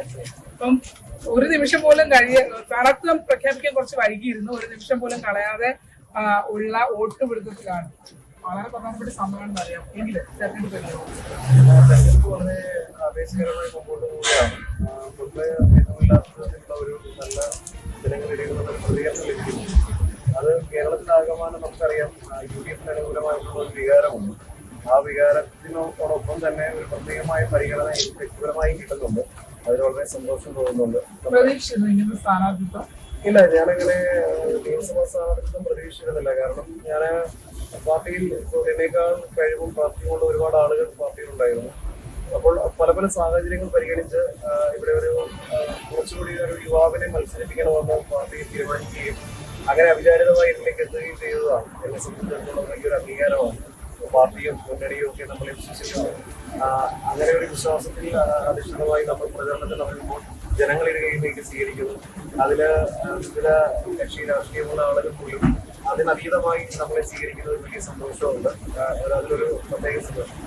ഏറ്റവും പ്രധാനപ്പെട്ടത് തോമസിന്റെ ഒരു ജീവിത പശ്ചാത്തലം കൂടെ ഈ തെരഞ്ഞെടുപ്പിൽ ചർച്ചയാവുന്നു. അല്ലെ, അച്ഛൻ മത്സ്യത്തൊഴിലാളിയാണ്, മത്സ്യബന്ധനത്തിന് പോയിരുന്ന ആളാണ് തോമസ്. എനിക്ക് തോന്നുന്നു ഇവിടെ ഒരു സൂപ്പർ മാർക്കറ്റ് ഉണ്ട്. ആ സൂപ്പർ മാർക്കറ്റിന്റെ മുന്നിൽ പോപ്കോൺ ഇട്ടിട്ടുണ്ട്. ഞാന് പിന്നെ ഒരു 9ാം ക്ലാസ്സിൽ പഠിക്കുമ്പോൾ ലീവ് ആ സമയത്ത് തന്നെ സ്വന്തത്തിലേക്ക് എന്തെങ്കിലും കാര്യങ്ങളൊക്കെ ചെയ്ത് ആദ്യമായി പോകുന്നത് പത്രമിടാനാണ്. നേരത്തെ പറഞ്ഞ പോലെ തോമസ് വളരെ പ്രധാനപ്പെട്ട അവിടുത്തെ ഒരു കേസ് നേതാവാണ്. തോമസിനെയൊക്കെ തല്ലിയപ്പോഴാണ് മുഖ്യമന്ത്രി രക്ഷാപ്രവർത്തനം എന്ന് വിശേഷിപ്പിച്ചത്. അത് കേരളമൊട്ടാകെ ചർച്ചയായതാണ്. ശരിക്കും അതിൻ്റെ ഒരു പ്രതീകമായി അവിടെ ആലപ്പുഴയിൽ തോമസിനെ മത്സരിപ്പിക്കുകയുമാണ് കോൺഗ്രസ്. ജമാഅത്തെ ഇസ്ലാമിയുടെ പിന്തുണയിൽ നിന്ന് ശ്രദ്ധ തിരിക്കാനാണ് UDF ഡീൽ ആരോപണം ഉന്നയിക്കുന്നതെന്ന് BJP ജയിക്കാതിരിക്കാൻ ചിലയിടങ്ങളിൽ ജമാഅത്തെ ഇസ്ലാമി LDFന് വോട്ട് ചെയ്യാനും ആഹ്വാനം ചെയ്തെന്നും അത് BJP ആയുധമാക്കുന്നുണ്ട്. വെൽഫെയർ പാർട്ടി പിന്തുണയുടെ പേരിൽ UDFനെ ശക്തമായി വിമർശിച്ചിരുന്ന LDF ഇപ്പോൾ ഈ വിഷയത്തിൽ മൗനം പാലിക്കുന്നത് ഇതിനാലാണെന്നും കുമ്മനം രാജശേഖരൻ പറഞ്ഞു. പക്ഷേ ഈ ജമാഅത്തെ ഇസ്ലാമിയെ LDF ശക്തമായിട്ട് ഇപ്പോൾ എതിർക്കുന്നുണ്ട്. പക്ഷെ അത് തദ്ദേശ ഭരണ തെരഞ്ഞെടുപ്പിൽ എതിർത്ത പോലെ ആ ഒരു ശക്തി ഉണ്ടെന്ന് താങ്കൾക്ക് തോന്നുന്നുണ്ടോ? ഇപ്പോൾ ഡീൽ എന്നുള്ള ആരോപണമാണ് വന്നിരിക്കുന്നത് പ്രധാന അജണ്ടയായിട്ട്. കാരണം കിട്ടുന്നെങ്കിൽ പോരട്ടെന്നാണ്. വേറെ കുറേ നിയോജകമണ്ഡലമെങ്കിലും ജമാഅത്തെ ഇസ്ലാമിയുടെ സപ്പോർട്ട് കിട്ടുമെങ്കിൽ കിട്ടട്ടെ എന്നുള്ളതാണ്. കാരണം ഇവർക്കൊന്നും തത്വാധിഷ്ഠിതമായിട്ടല്ലല്ലോ വിമർശനം, പിന്തുണയുമല്ല. എതിർക്കുന്നതും അനുകൂലിക്കുന്നതൊന്നും തത്വാധിഷ്ഠിതമായിട്ടല്ല, നൈമിഷികമായ താൽക്കാലികമായിട്ടുള്ള രാഷ്ട്രീയ ലാഭത്തിന് വേണ്ടിയാണ്. ഇനിയിപ്പോൾ അവർക്കൊരു പക്ഷേ ഈ ജമാഅത്തെ ഇസ്ലാമിയുടെ വിമർശനത്തിൻ്റെ കുന്തമുന ഒന്ന് ഒടിച്ചാൽ, മയപ്പെടുത്തിയാൽ, ഇനി വേറെ വല്ല സ്ഥലത്തും പിന്തുണ കിട്ടുന്നെങ്കിൽ കിട്ടട്ടെ, ഞങ്ങൾക്ക് ജയിക്കാൻ അവിടെ സാധിക്കുമല്ലോ എന്നുള്ളതാണ്. ഇതൊക്കെ പങ്കുവെക്കലാണ്. പക്ഷെ ഭാരതീയ ജനതാ പാർട്ടി NDA സംബന്ധിച്ചിടത്തോളം വളരെ തത്വാധിഷ്ഠിതമായ നിലപാടാണ്. ഇതൊരു ആദർശ രാഷ്ട്രീയമാണ്, ആദർശ രാഷ്ട്രീയത്തിൽ വിശ്വസിക്കുന്നു. തെരഞ്ഞെടുപ്പ് പ്രചാരണത്തിനിടെ വേദിയിൽ വിതുമ്പി കായംകുളത്തെ UDF സ്ഥാനാർത്ഥി കൂടിയായ M. ലിജു 3 തവണയും പരാജയപ്പെട്ടു. അതുകൊണ്ട് ഒരവസരം നൽകണമെന്നാവശ്യപ്പെട്ടാണ് ലിജു വിതുമ്പിയത്. കൃത്യമായി പറയാൻ സാധിക്കും. ഒരാളെയും സത്യസന്ധമായിട്ടല്ലാതെ അഴിമതി നടത്തിയിട്ടില്ല എന്ന് കൃത്യമായി പറയാൻ സാധിക്കും. ഇതല്ലേ എനിക്ക് ചെയ്യാൻ സാധിക്കൂ. തിരഞ്ഞെടുപ്പിൽ ഒരു പാർട്ടിയുടെയും മുന്നണിയുടെയും സ്ഥാനാർത്ഥിയായി മത്സരിക്കുമ്പോൾ ഇങ്ങനെ അല്ലാതെ നമുക്ക് എന്ത് ചെയ്യാൻ സാധിക്കും? പിന്നീട് തെരഞ്ഞെടുപ്പ് ഫലം വരുമ്പോൾ നമ്മൾ പരാജയപ്പെടുമ്പോൾ, എതിരാളികൾ നമ്മളെ ആക്ഷേപിക്കുമ്പോൾ, തെരഞ്ഞെടുപ്പ് മത്സരിച്ചപ്പോഴൊക്കെ തന്നെ പരാജയപ്പെട്ട ഒരാൾ എന്ന് പറയുമ്പോൾ അദ്ദേഹം കീറി മുറിക്കപ്പെടുന്നുണ്ടെങ്കിലും ഒരിക്കൽ പോലും ഞാൻ അതിൻ്റെ പേരിൽ ക്ഷോഭിച്ചിട്ടില്ല, ഞാൻ ഒരാളെയും കുറ്റപ്പെടുത്തിയിട്ടില്ലെന്ന് പറയാൻ ഞാൻ ആഗ്രഹിക്കുന്നു. അപ്പോഴും ഞാൻ കണ്ടിട്ടുള്ള ഒന്ന്, തീർച്ചയായിട്ടും ജനവും ജനാധിപത്യവും ശരിയാണ്. ഞാൻ കൂടുതൽ മെച്ചപ്പെടണമായിരിക്കും. 31ാം വയസ്സിൽ ആദ്യമായി അമ്പലപ്പുഴയിൽ നിന്നും CG സുധാകരനെതിരെ മത്സരിക്കുമ്പോൾ ഞാൻ പരാജയപ്പെടുമ്പോൾ ഞാൻ ചിന്തിക്കുന്നത് ചിലപ്പോൾ എന്നേക്കാൾ മികച്ചൊരു സ്ഥാനാർത്ഥി അപ്പുറത്തുണ്ട്, മികച്ചൊരു വ്യക്തി അപ്പുറത്തുണ്ട്, ഞാൻ കൂടുതൽ മെച്ചപ്പെടണമായിരിക്കും, ദൈവം അതായിരിക്കും എനിക്ക് കൂടുതൽ പഠിക്കാനുള്ള അവസരം നൽകി. പിന്നീടുള്ള തെരഞ്ഞെടുപ്പുകളിലും പരാജയപ്പെടുമ്പോൾ ഞാൻ അങ്ങനെയാണ് കരുതിയത്. ഞാൻ കൂടുതൽ മെച്ചപ്പെടാനുണ്ട്, എനിക്ക് കൂടുതൽ മെച്ചപ്പെടാനുണ്ട്, ജനങ്ങളുമായുള്ള എൻ്റെ ബന്ധം കൂടുതൽ മെച്ചപ്പെടാനുണ്ട്, ഈ നാടിനെക്കുറിച്ച് ഞാൻ കൂടുതൽ പഠിക്കാനുണ്ട്, ഈ നാടിൻ്റെ മൂല്യങ്ങളെക്കുറിച്ച് ഞാൻ കൂടുതൽ പഠിക്കാനുണ്ട്. അമ്പലപ്പുഴയിൽ പരാജയപ്പെട്ട ലിജു 3 തവണ മത്സരിച്ചു, പല മണ്ഡലങ്ങളിലായി പരാജയപ്പെട്ടു. അതിനുശേഷം ഇപ്പോൾ കായംകുളം മണ്ഡലത്തിലേക്ക് മത്സരിക്കാൻ വന്നിരിക്കുകയാണ്. ഇത്തവണയെങ്കിലും 4ാം തവണയെങ്കിലും തന്നെ വിജയിപ്പിക്കണമെന്ന് വോട്ടർമാരോട് അഭ്യർത്ഥിക്കുക കൂടിയാണ് ലിജു. മണ്ഡലം തിരിച്ചുപിടിക്കാൻ UDFും നിലനിർത്താൻ LDFും രണ്ടും കൽപ്പിച്ചിറങ്ങിയതോടെ അരുവിക്കരയിൽ പോര് കടുക്കുകയാണ്. G. സ്റ്റീഫനിൽ നിന്ന് മണ്ഡലം പിടിച്ചെടുക്കാൻ മുൻമന്ത്രി VS ശിവകുമാറാണ് UDFന് വേണ്ടി ഇറങ്ങിയിരിക്കുന്നത്. സിനിമാ സീരിയൽ താരം വിവേക് ഗോപനാണ് അവിടെ NDAയുടെ സ്ഥാനാർത്ഥി. വർഷങ്ങളോളം RSPയുടെ കുത്തക സീറ്റ്, പിന്നെ G. കാർത്തികേയനായി അരുവിക്കരയുടെ ആദ്യ രൂപമായ ആര്യനാടിന്റെ അടയാളം. അരുവിക്കരയായ ശേഷമുള്ള ആദ്യ തെരഞ്ഞെടുപ്പിൽ 2011 കാർത്തികേയൻ മണ്ഡലം നിലനിർത്തി. ശേഷം ഉപതെരഞ്ഞെടുപ്പിലും 2016 മകൻ ശബരിനാഥൻ അരുവിക്കരയുടെ MLA ആയി. ശബരിയെ അട്ടിമറിച്ചാണ് കാട്ടാക്കടയിൽ നിന്നെത്തിയ സ്റ്റീഫൻ അരുവിക്കരയിൽ ചെങ്കൊടി ഉയർത്തിയത്. മുമ്പെങ്ങുമില്ലാത്ത വികസനവും മണ്ഡലത്തിലെ നിറസാന്നിധ്യവും ഇത്തവണയും തുണയ്ക്കുമെന്ന് സ്റ്റീഫന് ഉറച്ച പ്രതീക്ഷ. ഈ തെരഞ്ഞെടുപ്പിൽ ഇടതുപക്ഷ ജനാധിപത്യ മുന്നണി കേരളത്തിൽ വൻപിച്ച വിജയം നേടും. ആ നേടുമ്പോൾ കഴിഞ്ഞ പ്രാവശ്യത്തുപോലെ തന്നെ അരുവിക്കര മണ്ഡലവും നമ്മൾ ഷുവറായി ജയിക്കും. തീരദേശ മണ്ഡലമായ തിരുവനന്തപുരത്ത് നിന്ന് മലയോരമായ അരുവിക്കരയിൽ ഭാഗ്യം തേടുകയാണ് VS ശിവകുമാർ. പാർട്ടിക്ക് ശക്തമായ അടിത്തറയുള്ള മണ്ഡലത്തിലെ സ്വീകരണ പരിപാടികളിലെ ആൾക്കൂട്ടവും പ്രവർത്തകരുടെ ആവേശവും ശിവകുമാറിന്റെ പ്രതീക്ഷയേറ്റുന്നു. ഞങ്ങളെ പ്രവർത്തനങ്ങളെല്ലാം ചരിത്രം തിരുത്തിക്കുറിച്ചുകൊണ്ടുള്ള പ്രചരണ പരിപാടികൾ തന്നെയാണ് നടക്കുന്നത്. ഇപ്പോൾ നമ്മുടെ ഇന്നലത്തെ പ്രവർത്തക സമ്മേളനം ഒരുപക്ഷെ അരുവിക്കര നിയോജക മണ്ഡലത്തിൽ ഇതിനു മുമ്പ് ഒരിക്കലും കണ്ടിട്ടില്ലാത്ത ഒരു കൂട്ടമായിരുന്നു ഉണ്ടായിരുന്നു, പ്രവർത്തകരുടെ ഇതായിരുന്നു. ഞാൻ നടത്തിയ റോഡ് ഷോയൊക്കെ ഗംഭീര വിജയമായിരുന്നു. അപ്പോൾ ഇത് തെളിയിക്കുന്നത് ജനങ്ങൾ ഒരു ഭരണമാറ്റം ആഗ്രഹിക്കുന്നു എന്നുള്ളതാണ്. അരുവിക്കര നിയോജക മണ്ഡലം തീർച്ചയായിട്ടും 100% ഉജ്ജ്വല വിജയം നേടും എന്നുള്ള കാര്യത്തിൽ സംശയമില്ല. കഴിഞ്ഞ തെരഞ്ഞെടുപ്പിൽ ചവറയിൽ മത്സരിച്ച വിവേക് ഗോപനാണ് BJPക്ക് വേണ്ടി അരുവിക്കരയിൽ മത്സര രംഗത്തുള്ളത്. നമ്മൾ കഴിഞ്ഞ തദ്ദേശ സ്വയംഭരണ തെരഞ്ഞെടുപ്പ് എടുത്തു കഴിഞ്ഞാൽ തന്നെ അറിയാം, പല മണ്ഡലങ്ങൾ, പല മേഖലകളിലും, പല പഞ്ചായത്തുകളിലും നമുക്ക് വോട്ട് വർധനവ് വന്നിട്ടുണ്ട്. ഒത്തിരി അത് കേരളം ഒട്ടാകെ നമുക്ക് BJPക്ക് വളരെ അനുകൂലമായിട്ടുള്ള വോട്ട് വർധനവ് വന്നിട്ടുണ്ട്. അപ്പോൾ അതിൻ്റെ പ്രഭാവം അരുവിക്കരയിലെ പല മേഖലകളിലും ഉണ്ട്. അപ്പോൾ തീർച്ചയായിട്ടും അത് ഈ പറയാൻ അത് ഒരുപാട് കത്തിജ്വലിക്കാൻ പോകുന്നത് ഈ ഒരു നിയമസഭാ തെരഞ്ഞെടുപ്പിലായിരിക്കും. തദ്ദേശ തെരഞ്ഞെടുപ്പിൽ മണ്ഡലത്തിലുണ്ടായ മുന്നേറ്റം കോൺഗ്രസിന് പ്രതീക്ഷ നൽകുമ്പോൾ അടിത്തറ ഭദ്രമെന്ന കണക്കുകൂട്ടലാണ് CPMന്റെ ആത്മവിശ്വാസത്തിന്റെ കാതൽ. ന്യൂസ് 18 തിരുവനന്തപുരം. പത്തനംതിട്ടയ്ക്ക് വെളിയിൽ നിന്നുള്ള ആൾ എന്നത് തിരിച്ചടിയല്ലെന്ന് ആറന്മുളയിലെ UDF സ്ഥാനാർത്ഥി അബിൻ വർക്കി. പത്തനംതിട്ട കേന്ദ്രീകരിച്ച് നടത്തിയ സംഘടനാ പ്രവർത്തനം ഗുണം ചെയ്യുമെന്ന് അബിൻ വർക്കി ന്യൂസ് 18നോട് പറഞ്ഞു. ആറന്മുളയിലെ UDF സ്ഥാനാർത്ഥി അബിൻ വർക്കി ഇപ്പോൾ ന്യൂസ് 18 കേരളത്തോടൊപ്പം ചേരുകയാണ്. അദ്ദേഹം തിരക്കിട്ട തെരഞ്ഞെടുപ്പ് പ്രചാരണ പരിപാടികളിലാണ് ഇപ്പോൾ. നമ്മുടെ AICC സെക്രട്ടറി സരിത. എന്തായാലും ഈ ആറന്മുള എന്നുള്ളത് അബിൻ അത്ര പരിചയമായ ഒരു സ്ഥലമായിരുന്നില്ല. ഇപ്പോൾ വന്ന ഇത്രയും ദിവസങ്ങൾക്കുള്ളിൽ എങ്ങനെയാണ് മണ്ഡലത്തിലെ ഒരു പരിചയം? തീർച്ചയായിട്ടും ആറന്മുളയെ സംബന്ധിച്ചിടത്തോളം ഇത് വളരെ കാലങ്ങളായി സംഘടനാ പ്രവർത്തനവുമായി ബന്ധപ്പെട്ടും നമ്മുടെ ബന്ധുമിത്രാദികളും ഒക്കെയുള്ള സ്ഥലമാണ്. സംഘടനാ പ്രവർത്തനത്തിൽ എനിക്ക് പത്തനംതിട്ട ജില്ലയുടെ ചാർജായിരുന്നു. അതുമാത്രമല്ല ഈ നിയോജകമണ്ഡലത്തിലെ എല്ലാ പരിപാടികളിലും സജീവമായി പ്രവർത്തിക്കാൻ സാധിച്ചിട്ടുണ്ട്. അപ്പോൾ അങ്ങനെയൊക്കെ തന്നെ ഈ ജില്ലയുമായി അടുത്തൊരു ബന്ധമുണ്ട്. അങ്ങനെ ആറന്മുള നിയോജകമണ്ഡലത്തിലെ സംഘടനാ പ്രവർത്തനത്തിലാണ് കൂടുതൽ പരിചയമുണ്ടായത്. ബന്ധുമിത്രാദികളും ഒട്ടേറെ തന്നെയുണ്ട്. എപ്പോഴും സ്വന്തം ജില്ലയിൽ അല്ലെങ്കിൽ സ്വന്തം സ്ഥലത്ത് മത്സരിക്കാൻ കിട്ടുക എന്നുള്ളതായിരുന്നല്ലോ. പക്ഷേ ഇങ്ങനെ പത്തനംതിട്ട കുറച്ച് ദിവസങ്ങളായിട്ട് താങ്കൾ ആറന്മുളയിൽ ഞാൻ ഉണ്ടാവും എന്ന രീതിയിലൊരു പ്രചാരണമൊക്കെ കണ്ടിരുന്നു. എന്തുകൊണ്ടാണ് അങ്ങനെ ഒരു ആത്മവിശ്വാസം വന്നത് ഇത് സ്ഥാനാർത്ഥി പ്രഖ്യാപിക്കുന്നതിന് മുമ്പ് തന്നെ? അല്ല, ഞാൻ അങ്ങനെ ഒരു പ്രചരണം നടത്തിയിട്ടില്ല. അത് കേരളത്തിലെ മാധ്യമങ്ങളാണ് നടത്തിയത്. പാർട്ടി സജീവമായിട്ട് പല ഘടകങ്ങൾ ആലോചിച്ചുകൊണ്ട് കോൺഗ്രസ് പാർട്ടിയുടെ നേതൃത്വമാണ്, ഹൈക്കമാൻഡാണ് അങ്ങനെ ഒരു തീരുമാനമെടുത്തത്. അത് പല ഘടകങ്ങൾ ആലോചിച്ചുകൊണ്ടാണ്. സെക്രട്ടറി ഉൾപ്പെടെയുള്ള ആളുകളുണ്ട് അതിന് മറുപടി പറയും. അങ്ങനെ പല ഘടകങ്ങൾ ആലോചിച്ചുകൊണ്ടാണ് പാർട്ടി ആ തീരുമാനമെടുത്തത്. അപ്പോൾ ആ തീരുമാനത്തിന് പാർട്ടിയുടേതായ കാരണങ്ങൾ പാർട്ടിക്ക് മുന്നിലുണ്ട്. പിന്നെ പാർട്ടി എന്നോടത് നിർദ്ദേശിച്ചു, ഞാനത് ഏറ്റെടുത്തു എന്നുള്ളതല്ലാതെ ഞാൻ കേരളത്തിലുടനീളം നിങ്ങൾക്ക് അറിയാവുന്ന പോലെ സംഘടനാ പ്രവർത്തനവുമായി ബന്ധപ്പെട്ട് കുറച്ച് കാലമായി കേരളത്തിലുടനീളം, അത് കാസർഗോഡ് തൊട്ട് തിരുവനന്തപുരം വരെ എല്ലാ ജില്ലകളിലും സജീവമായിരുന്നു.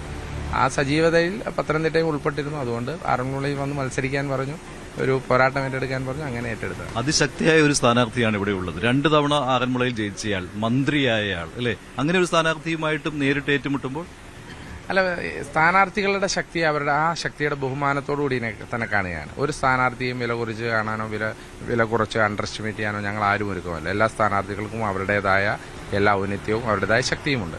ഞങ്ങൾ വളരെ ആരോഗ്യപരമായ ഒരു ഹെൽത്തി ഫൈറ്റിനാണ് ആറന്മുളയിൽ ഞങ്ങൾ നിൽക്കുന്നത്. അപ്പം പക്ഷേ ഈ ഹെൽത്തി ഫൈറ്റ് നിൽക്കുമ്പോൾ തന്നെ ഈ മത്സരം പൊളിറ്റിക്കലാണ്, രാഷ്ട്രീയപരമാണ്.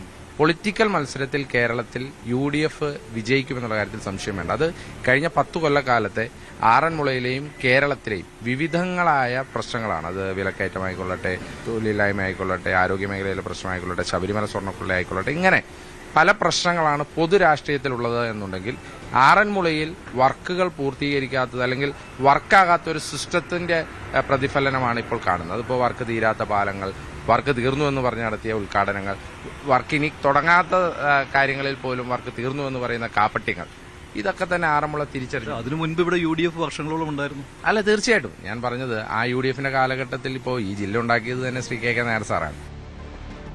അബിൻ വർക്കിയാണ് മാധ്യമങ്ങളെ ന്യൂസ് 18 സംസാരിച്ചത്. നമുക്ക് വളരെ പെട്ടെന്ന് തിരിച്ചു വരാം ഒരു ചെറിയ ഇടവേളയ്ക്ക് ശേഷം.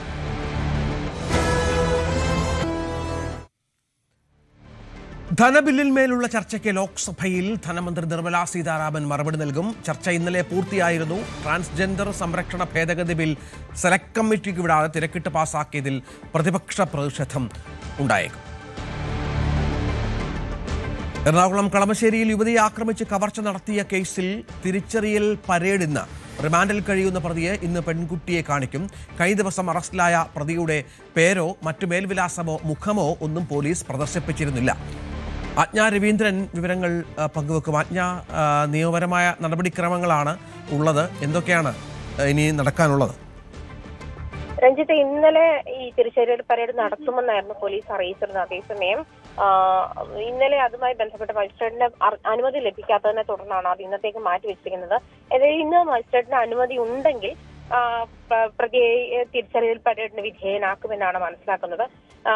ഈ മാർച്ച് 15-നായിരുന്നു ഇതുമായി ബന്ധപ്പെട്ട സംഭവം നടക്കുന്നത്. അതേസമയം പ്രതിയുടെ മുഖമോ മറ്റ് ഐഡന്റിറ്റിയോ ഒന്നും ഇതുവരെയും പോലീസ് പുറത്തുവിട്ടില്ല. പ്രതിയെ തിരിച്ചറിയൽ പരേഡ് നടത്തിയ ശേഷം ആയിരിക്കും ഈ കാര്യത്തിൽ വ്യക്തതയുണ്ടാവുക. തിരിച്ചറിയൽ പരേഡിന് ശേഷം ആയിരിക്കും മറ്റ് നടപടിക്രമങ്ങൾ ഉണ്ടാവുക. രഞ്ജിത്ത്, ആജ്ഞയാണ് വിവരങ്ങൾ പങ്കുവച്ചത്. രമേശ് ചെന്നിത്തല മുഖ്യമന്ത്രിയാകുമെന്ന് PJ കുര്യൻ. തിരുവല്ല മണ്ഡലത്തിലെ തെരഞ്ഞെടുപ്പ് കൺവെൻഷനിൽ രമേശ് ചെന്നിത്തല പങ്കെടുത്ത പരിപാടിയായിരുന്നു കുര്യന്റെ പ്രതികരണം. ചെന്നിത്തല മുഖ്യമന്ത്രിയാകണമെന്ന് K സുധാകരനും നേരത്തെ പറഞ്ഞിരുന്നു. കേരളത്തിന് എന്തായാലും മെയ് 9-ാം തീയതി നമ്മൾ ജയിക്കും. നമ്മൾ ജയിച്ചാൽ ഞാൻ പറഞ്ഞല്ലോ, നമുക്ക് നമ്മുടെ മുഖ്യമന്ത്രി ചിലപ്പോ ഇവിടെ ഇരിക്കുന്ന രമേശായിരിക്കും. അല്ല, എനിക്ക് അറിയില്ല. അതിപ്പോ രമേശ് പറയുന്നത് പാർട്ടിയാ തീരുമാനിക്കുന്നത്. അപ്പൊ ഞാൻ പറഞ്ഞത് അതുകൊണ്ട് ഇപ്പോൾ രമേശിന്റെ വലത്ത് ഹരീഷ് സ്വാമി ഇരിക്കുന്നത് പോലെ അസംബ്ലിയിൽ രമേശിന്റെ വലത്ത് ഹരീഷ് സ്വാമി എന്നായിരിക്കും. അതിന് ഞാൻ പറഞ്ഞല്ലോ, വളരെ അനുകൂലമായ സാഹചര്യം പശ്ചാത്തലം നമ്മൾ ഒന്നിച്ച് നീക്കണം. നമുക്കിനി സ്പെഷ്യൽ ഡേയിലേക്കൊന്ന് പോകാം. കോട്ടയം സ്വദേശി രേഷ്മയുടെ പിറന്നാളാണിന്ന്. ആശംസകൾ അറിയിക്കുന്നത് സഹോദരൻ അബി. തമിഴ്നാട് പൊള്ളാച്ചി സ്വദേശിനി നിഹാര ഇന്ന് 1ാം പിറന്നാൾ ആഘോഷിക്കുകയാണ്. ആശംസകൾ അറിയിക്കുകയാണ് അച്ഛൻ ദിവാൻ, അമ്മ ലിൻസി, ഒപ്പം ജയലക്ഷ്മി, ഗുഗൻ, ബാലകൃഷ്ണൻ, കുമാരി, ലിബിൻ, ആതിര, അനശ്വർ എന്നിവർ. വാർത്താ ബുള്ളറ്റിൻ പൂർണ്ണമാവുകയാണ്. നമസ്കാരം.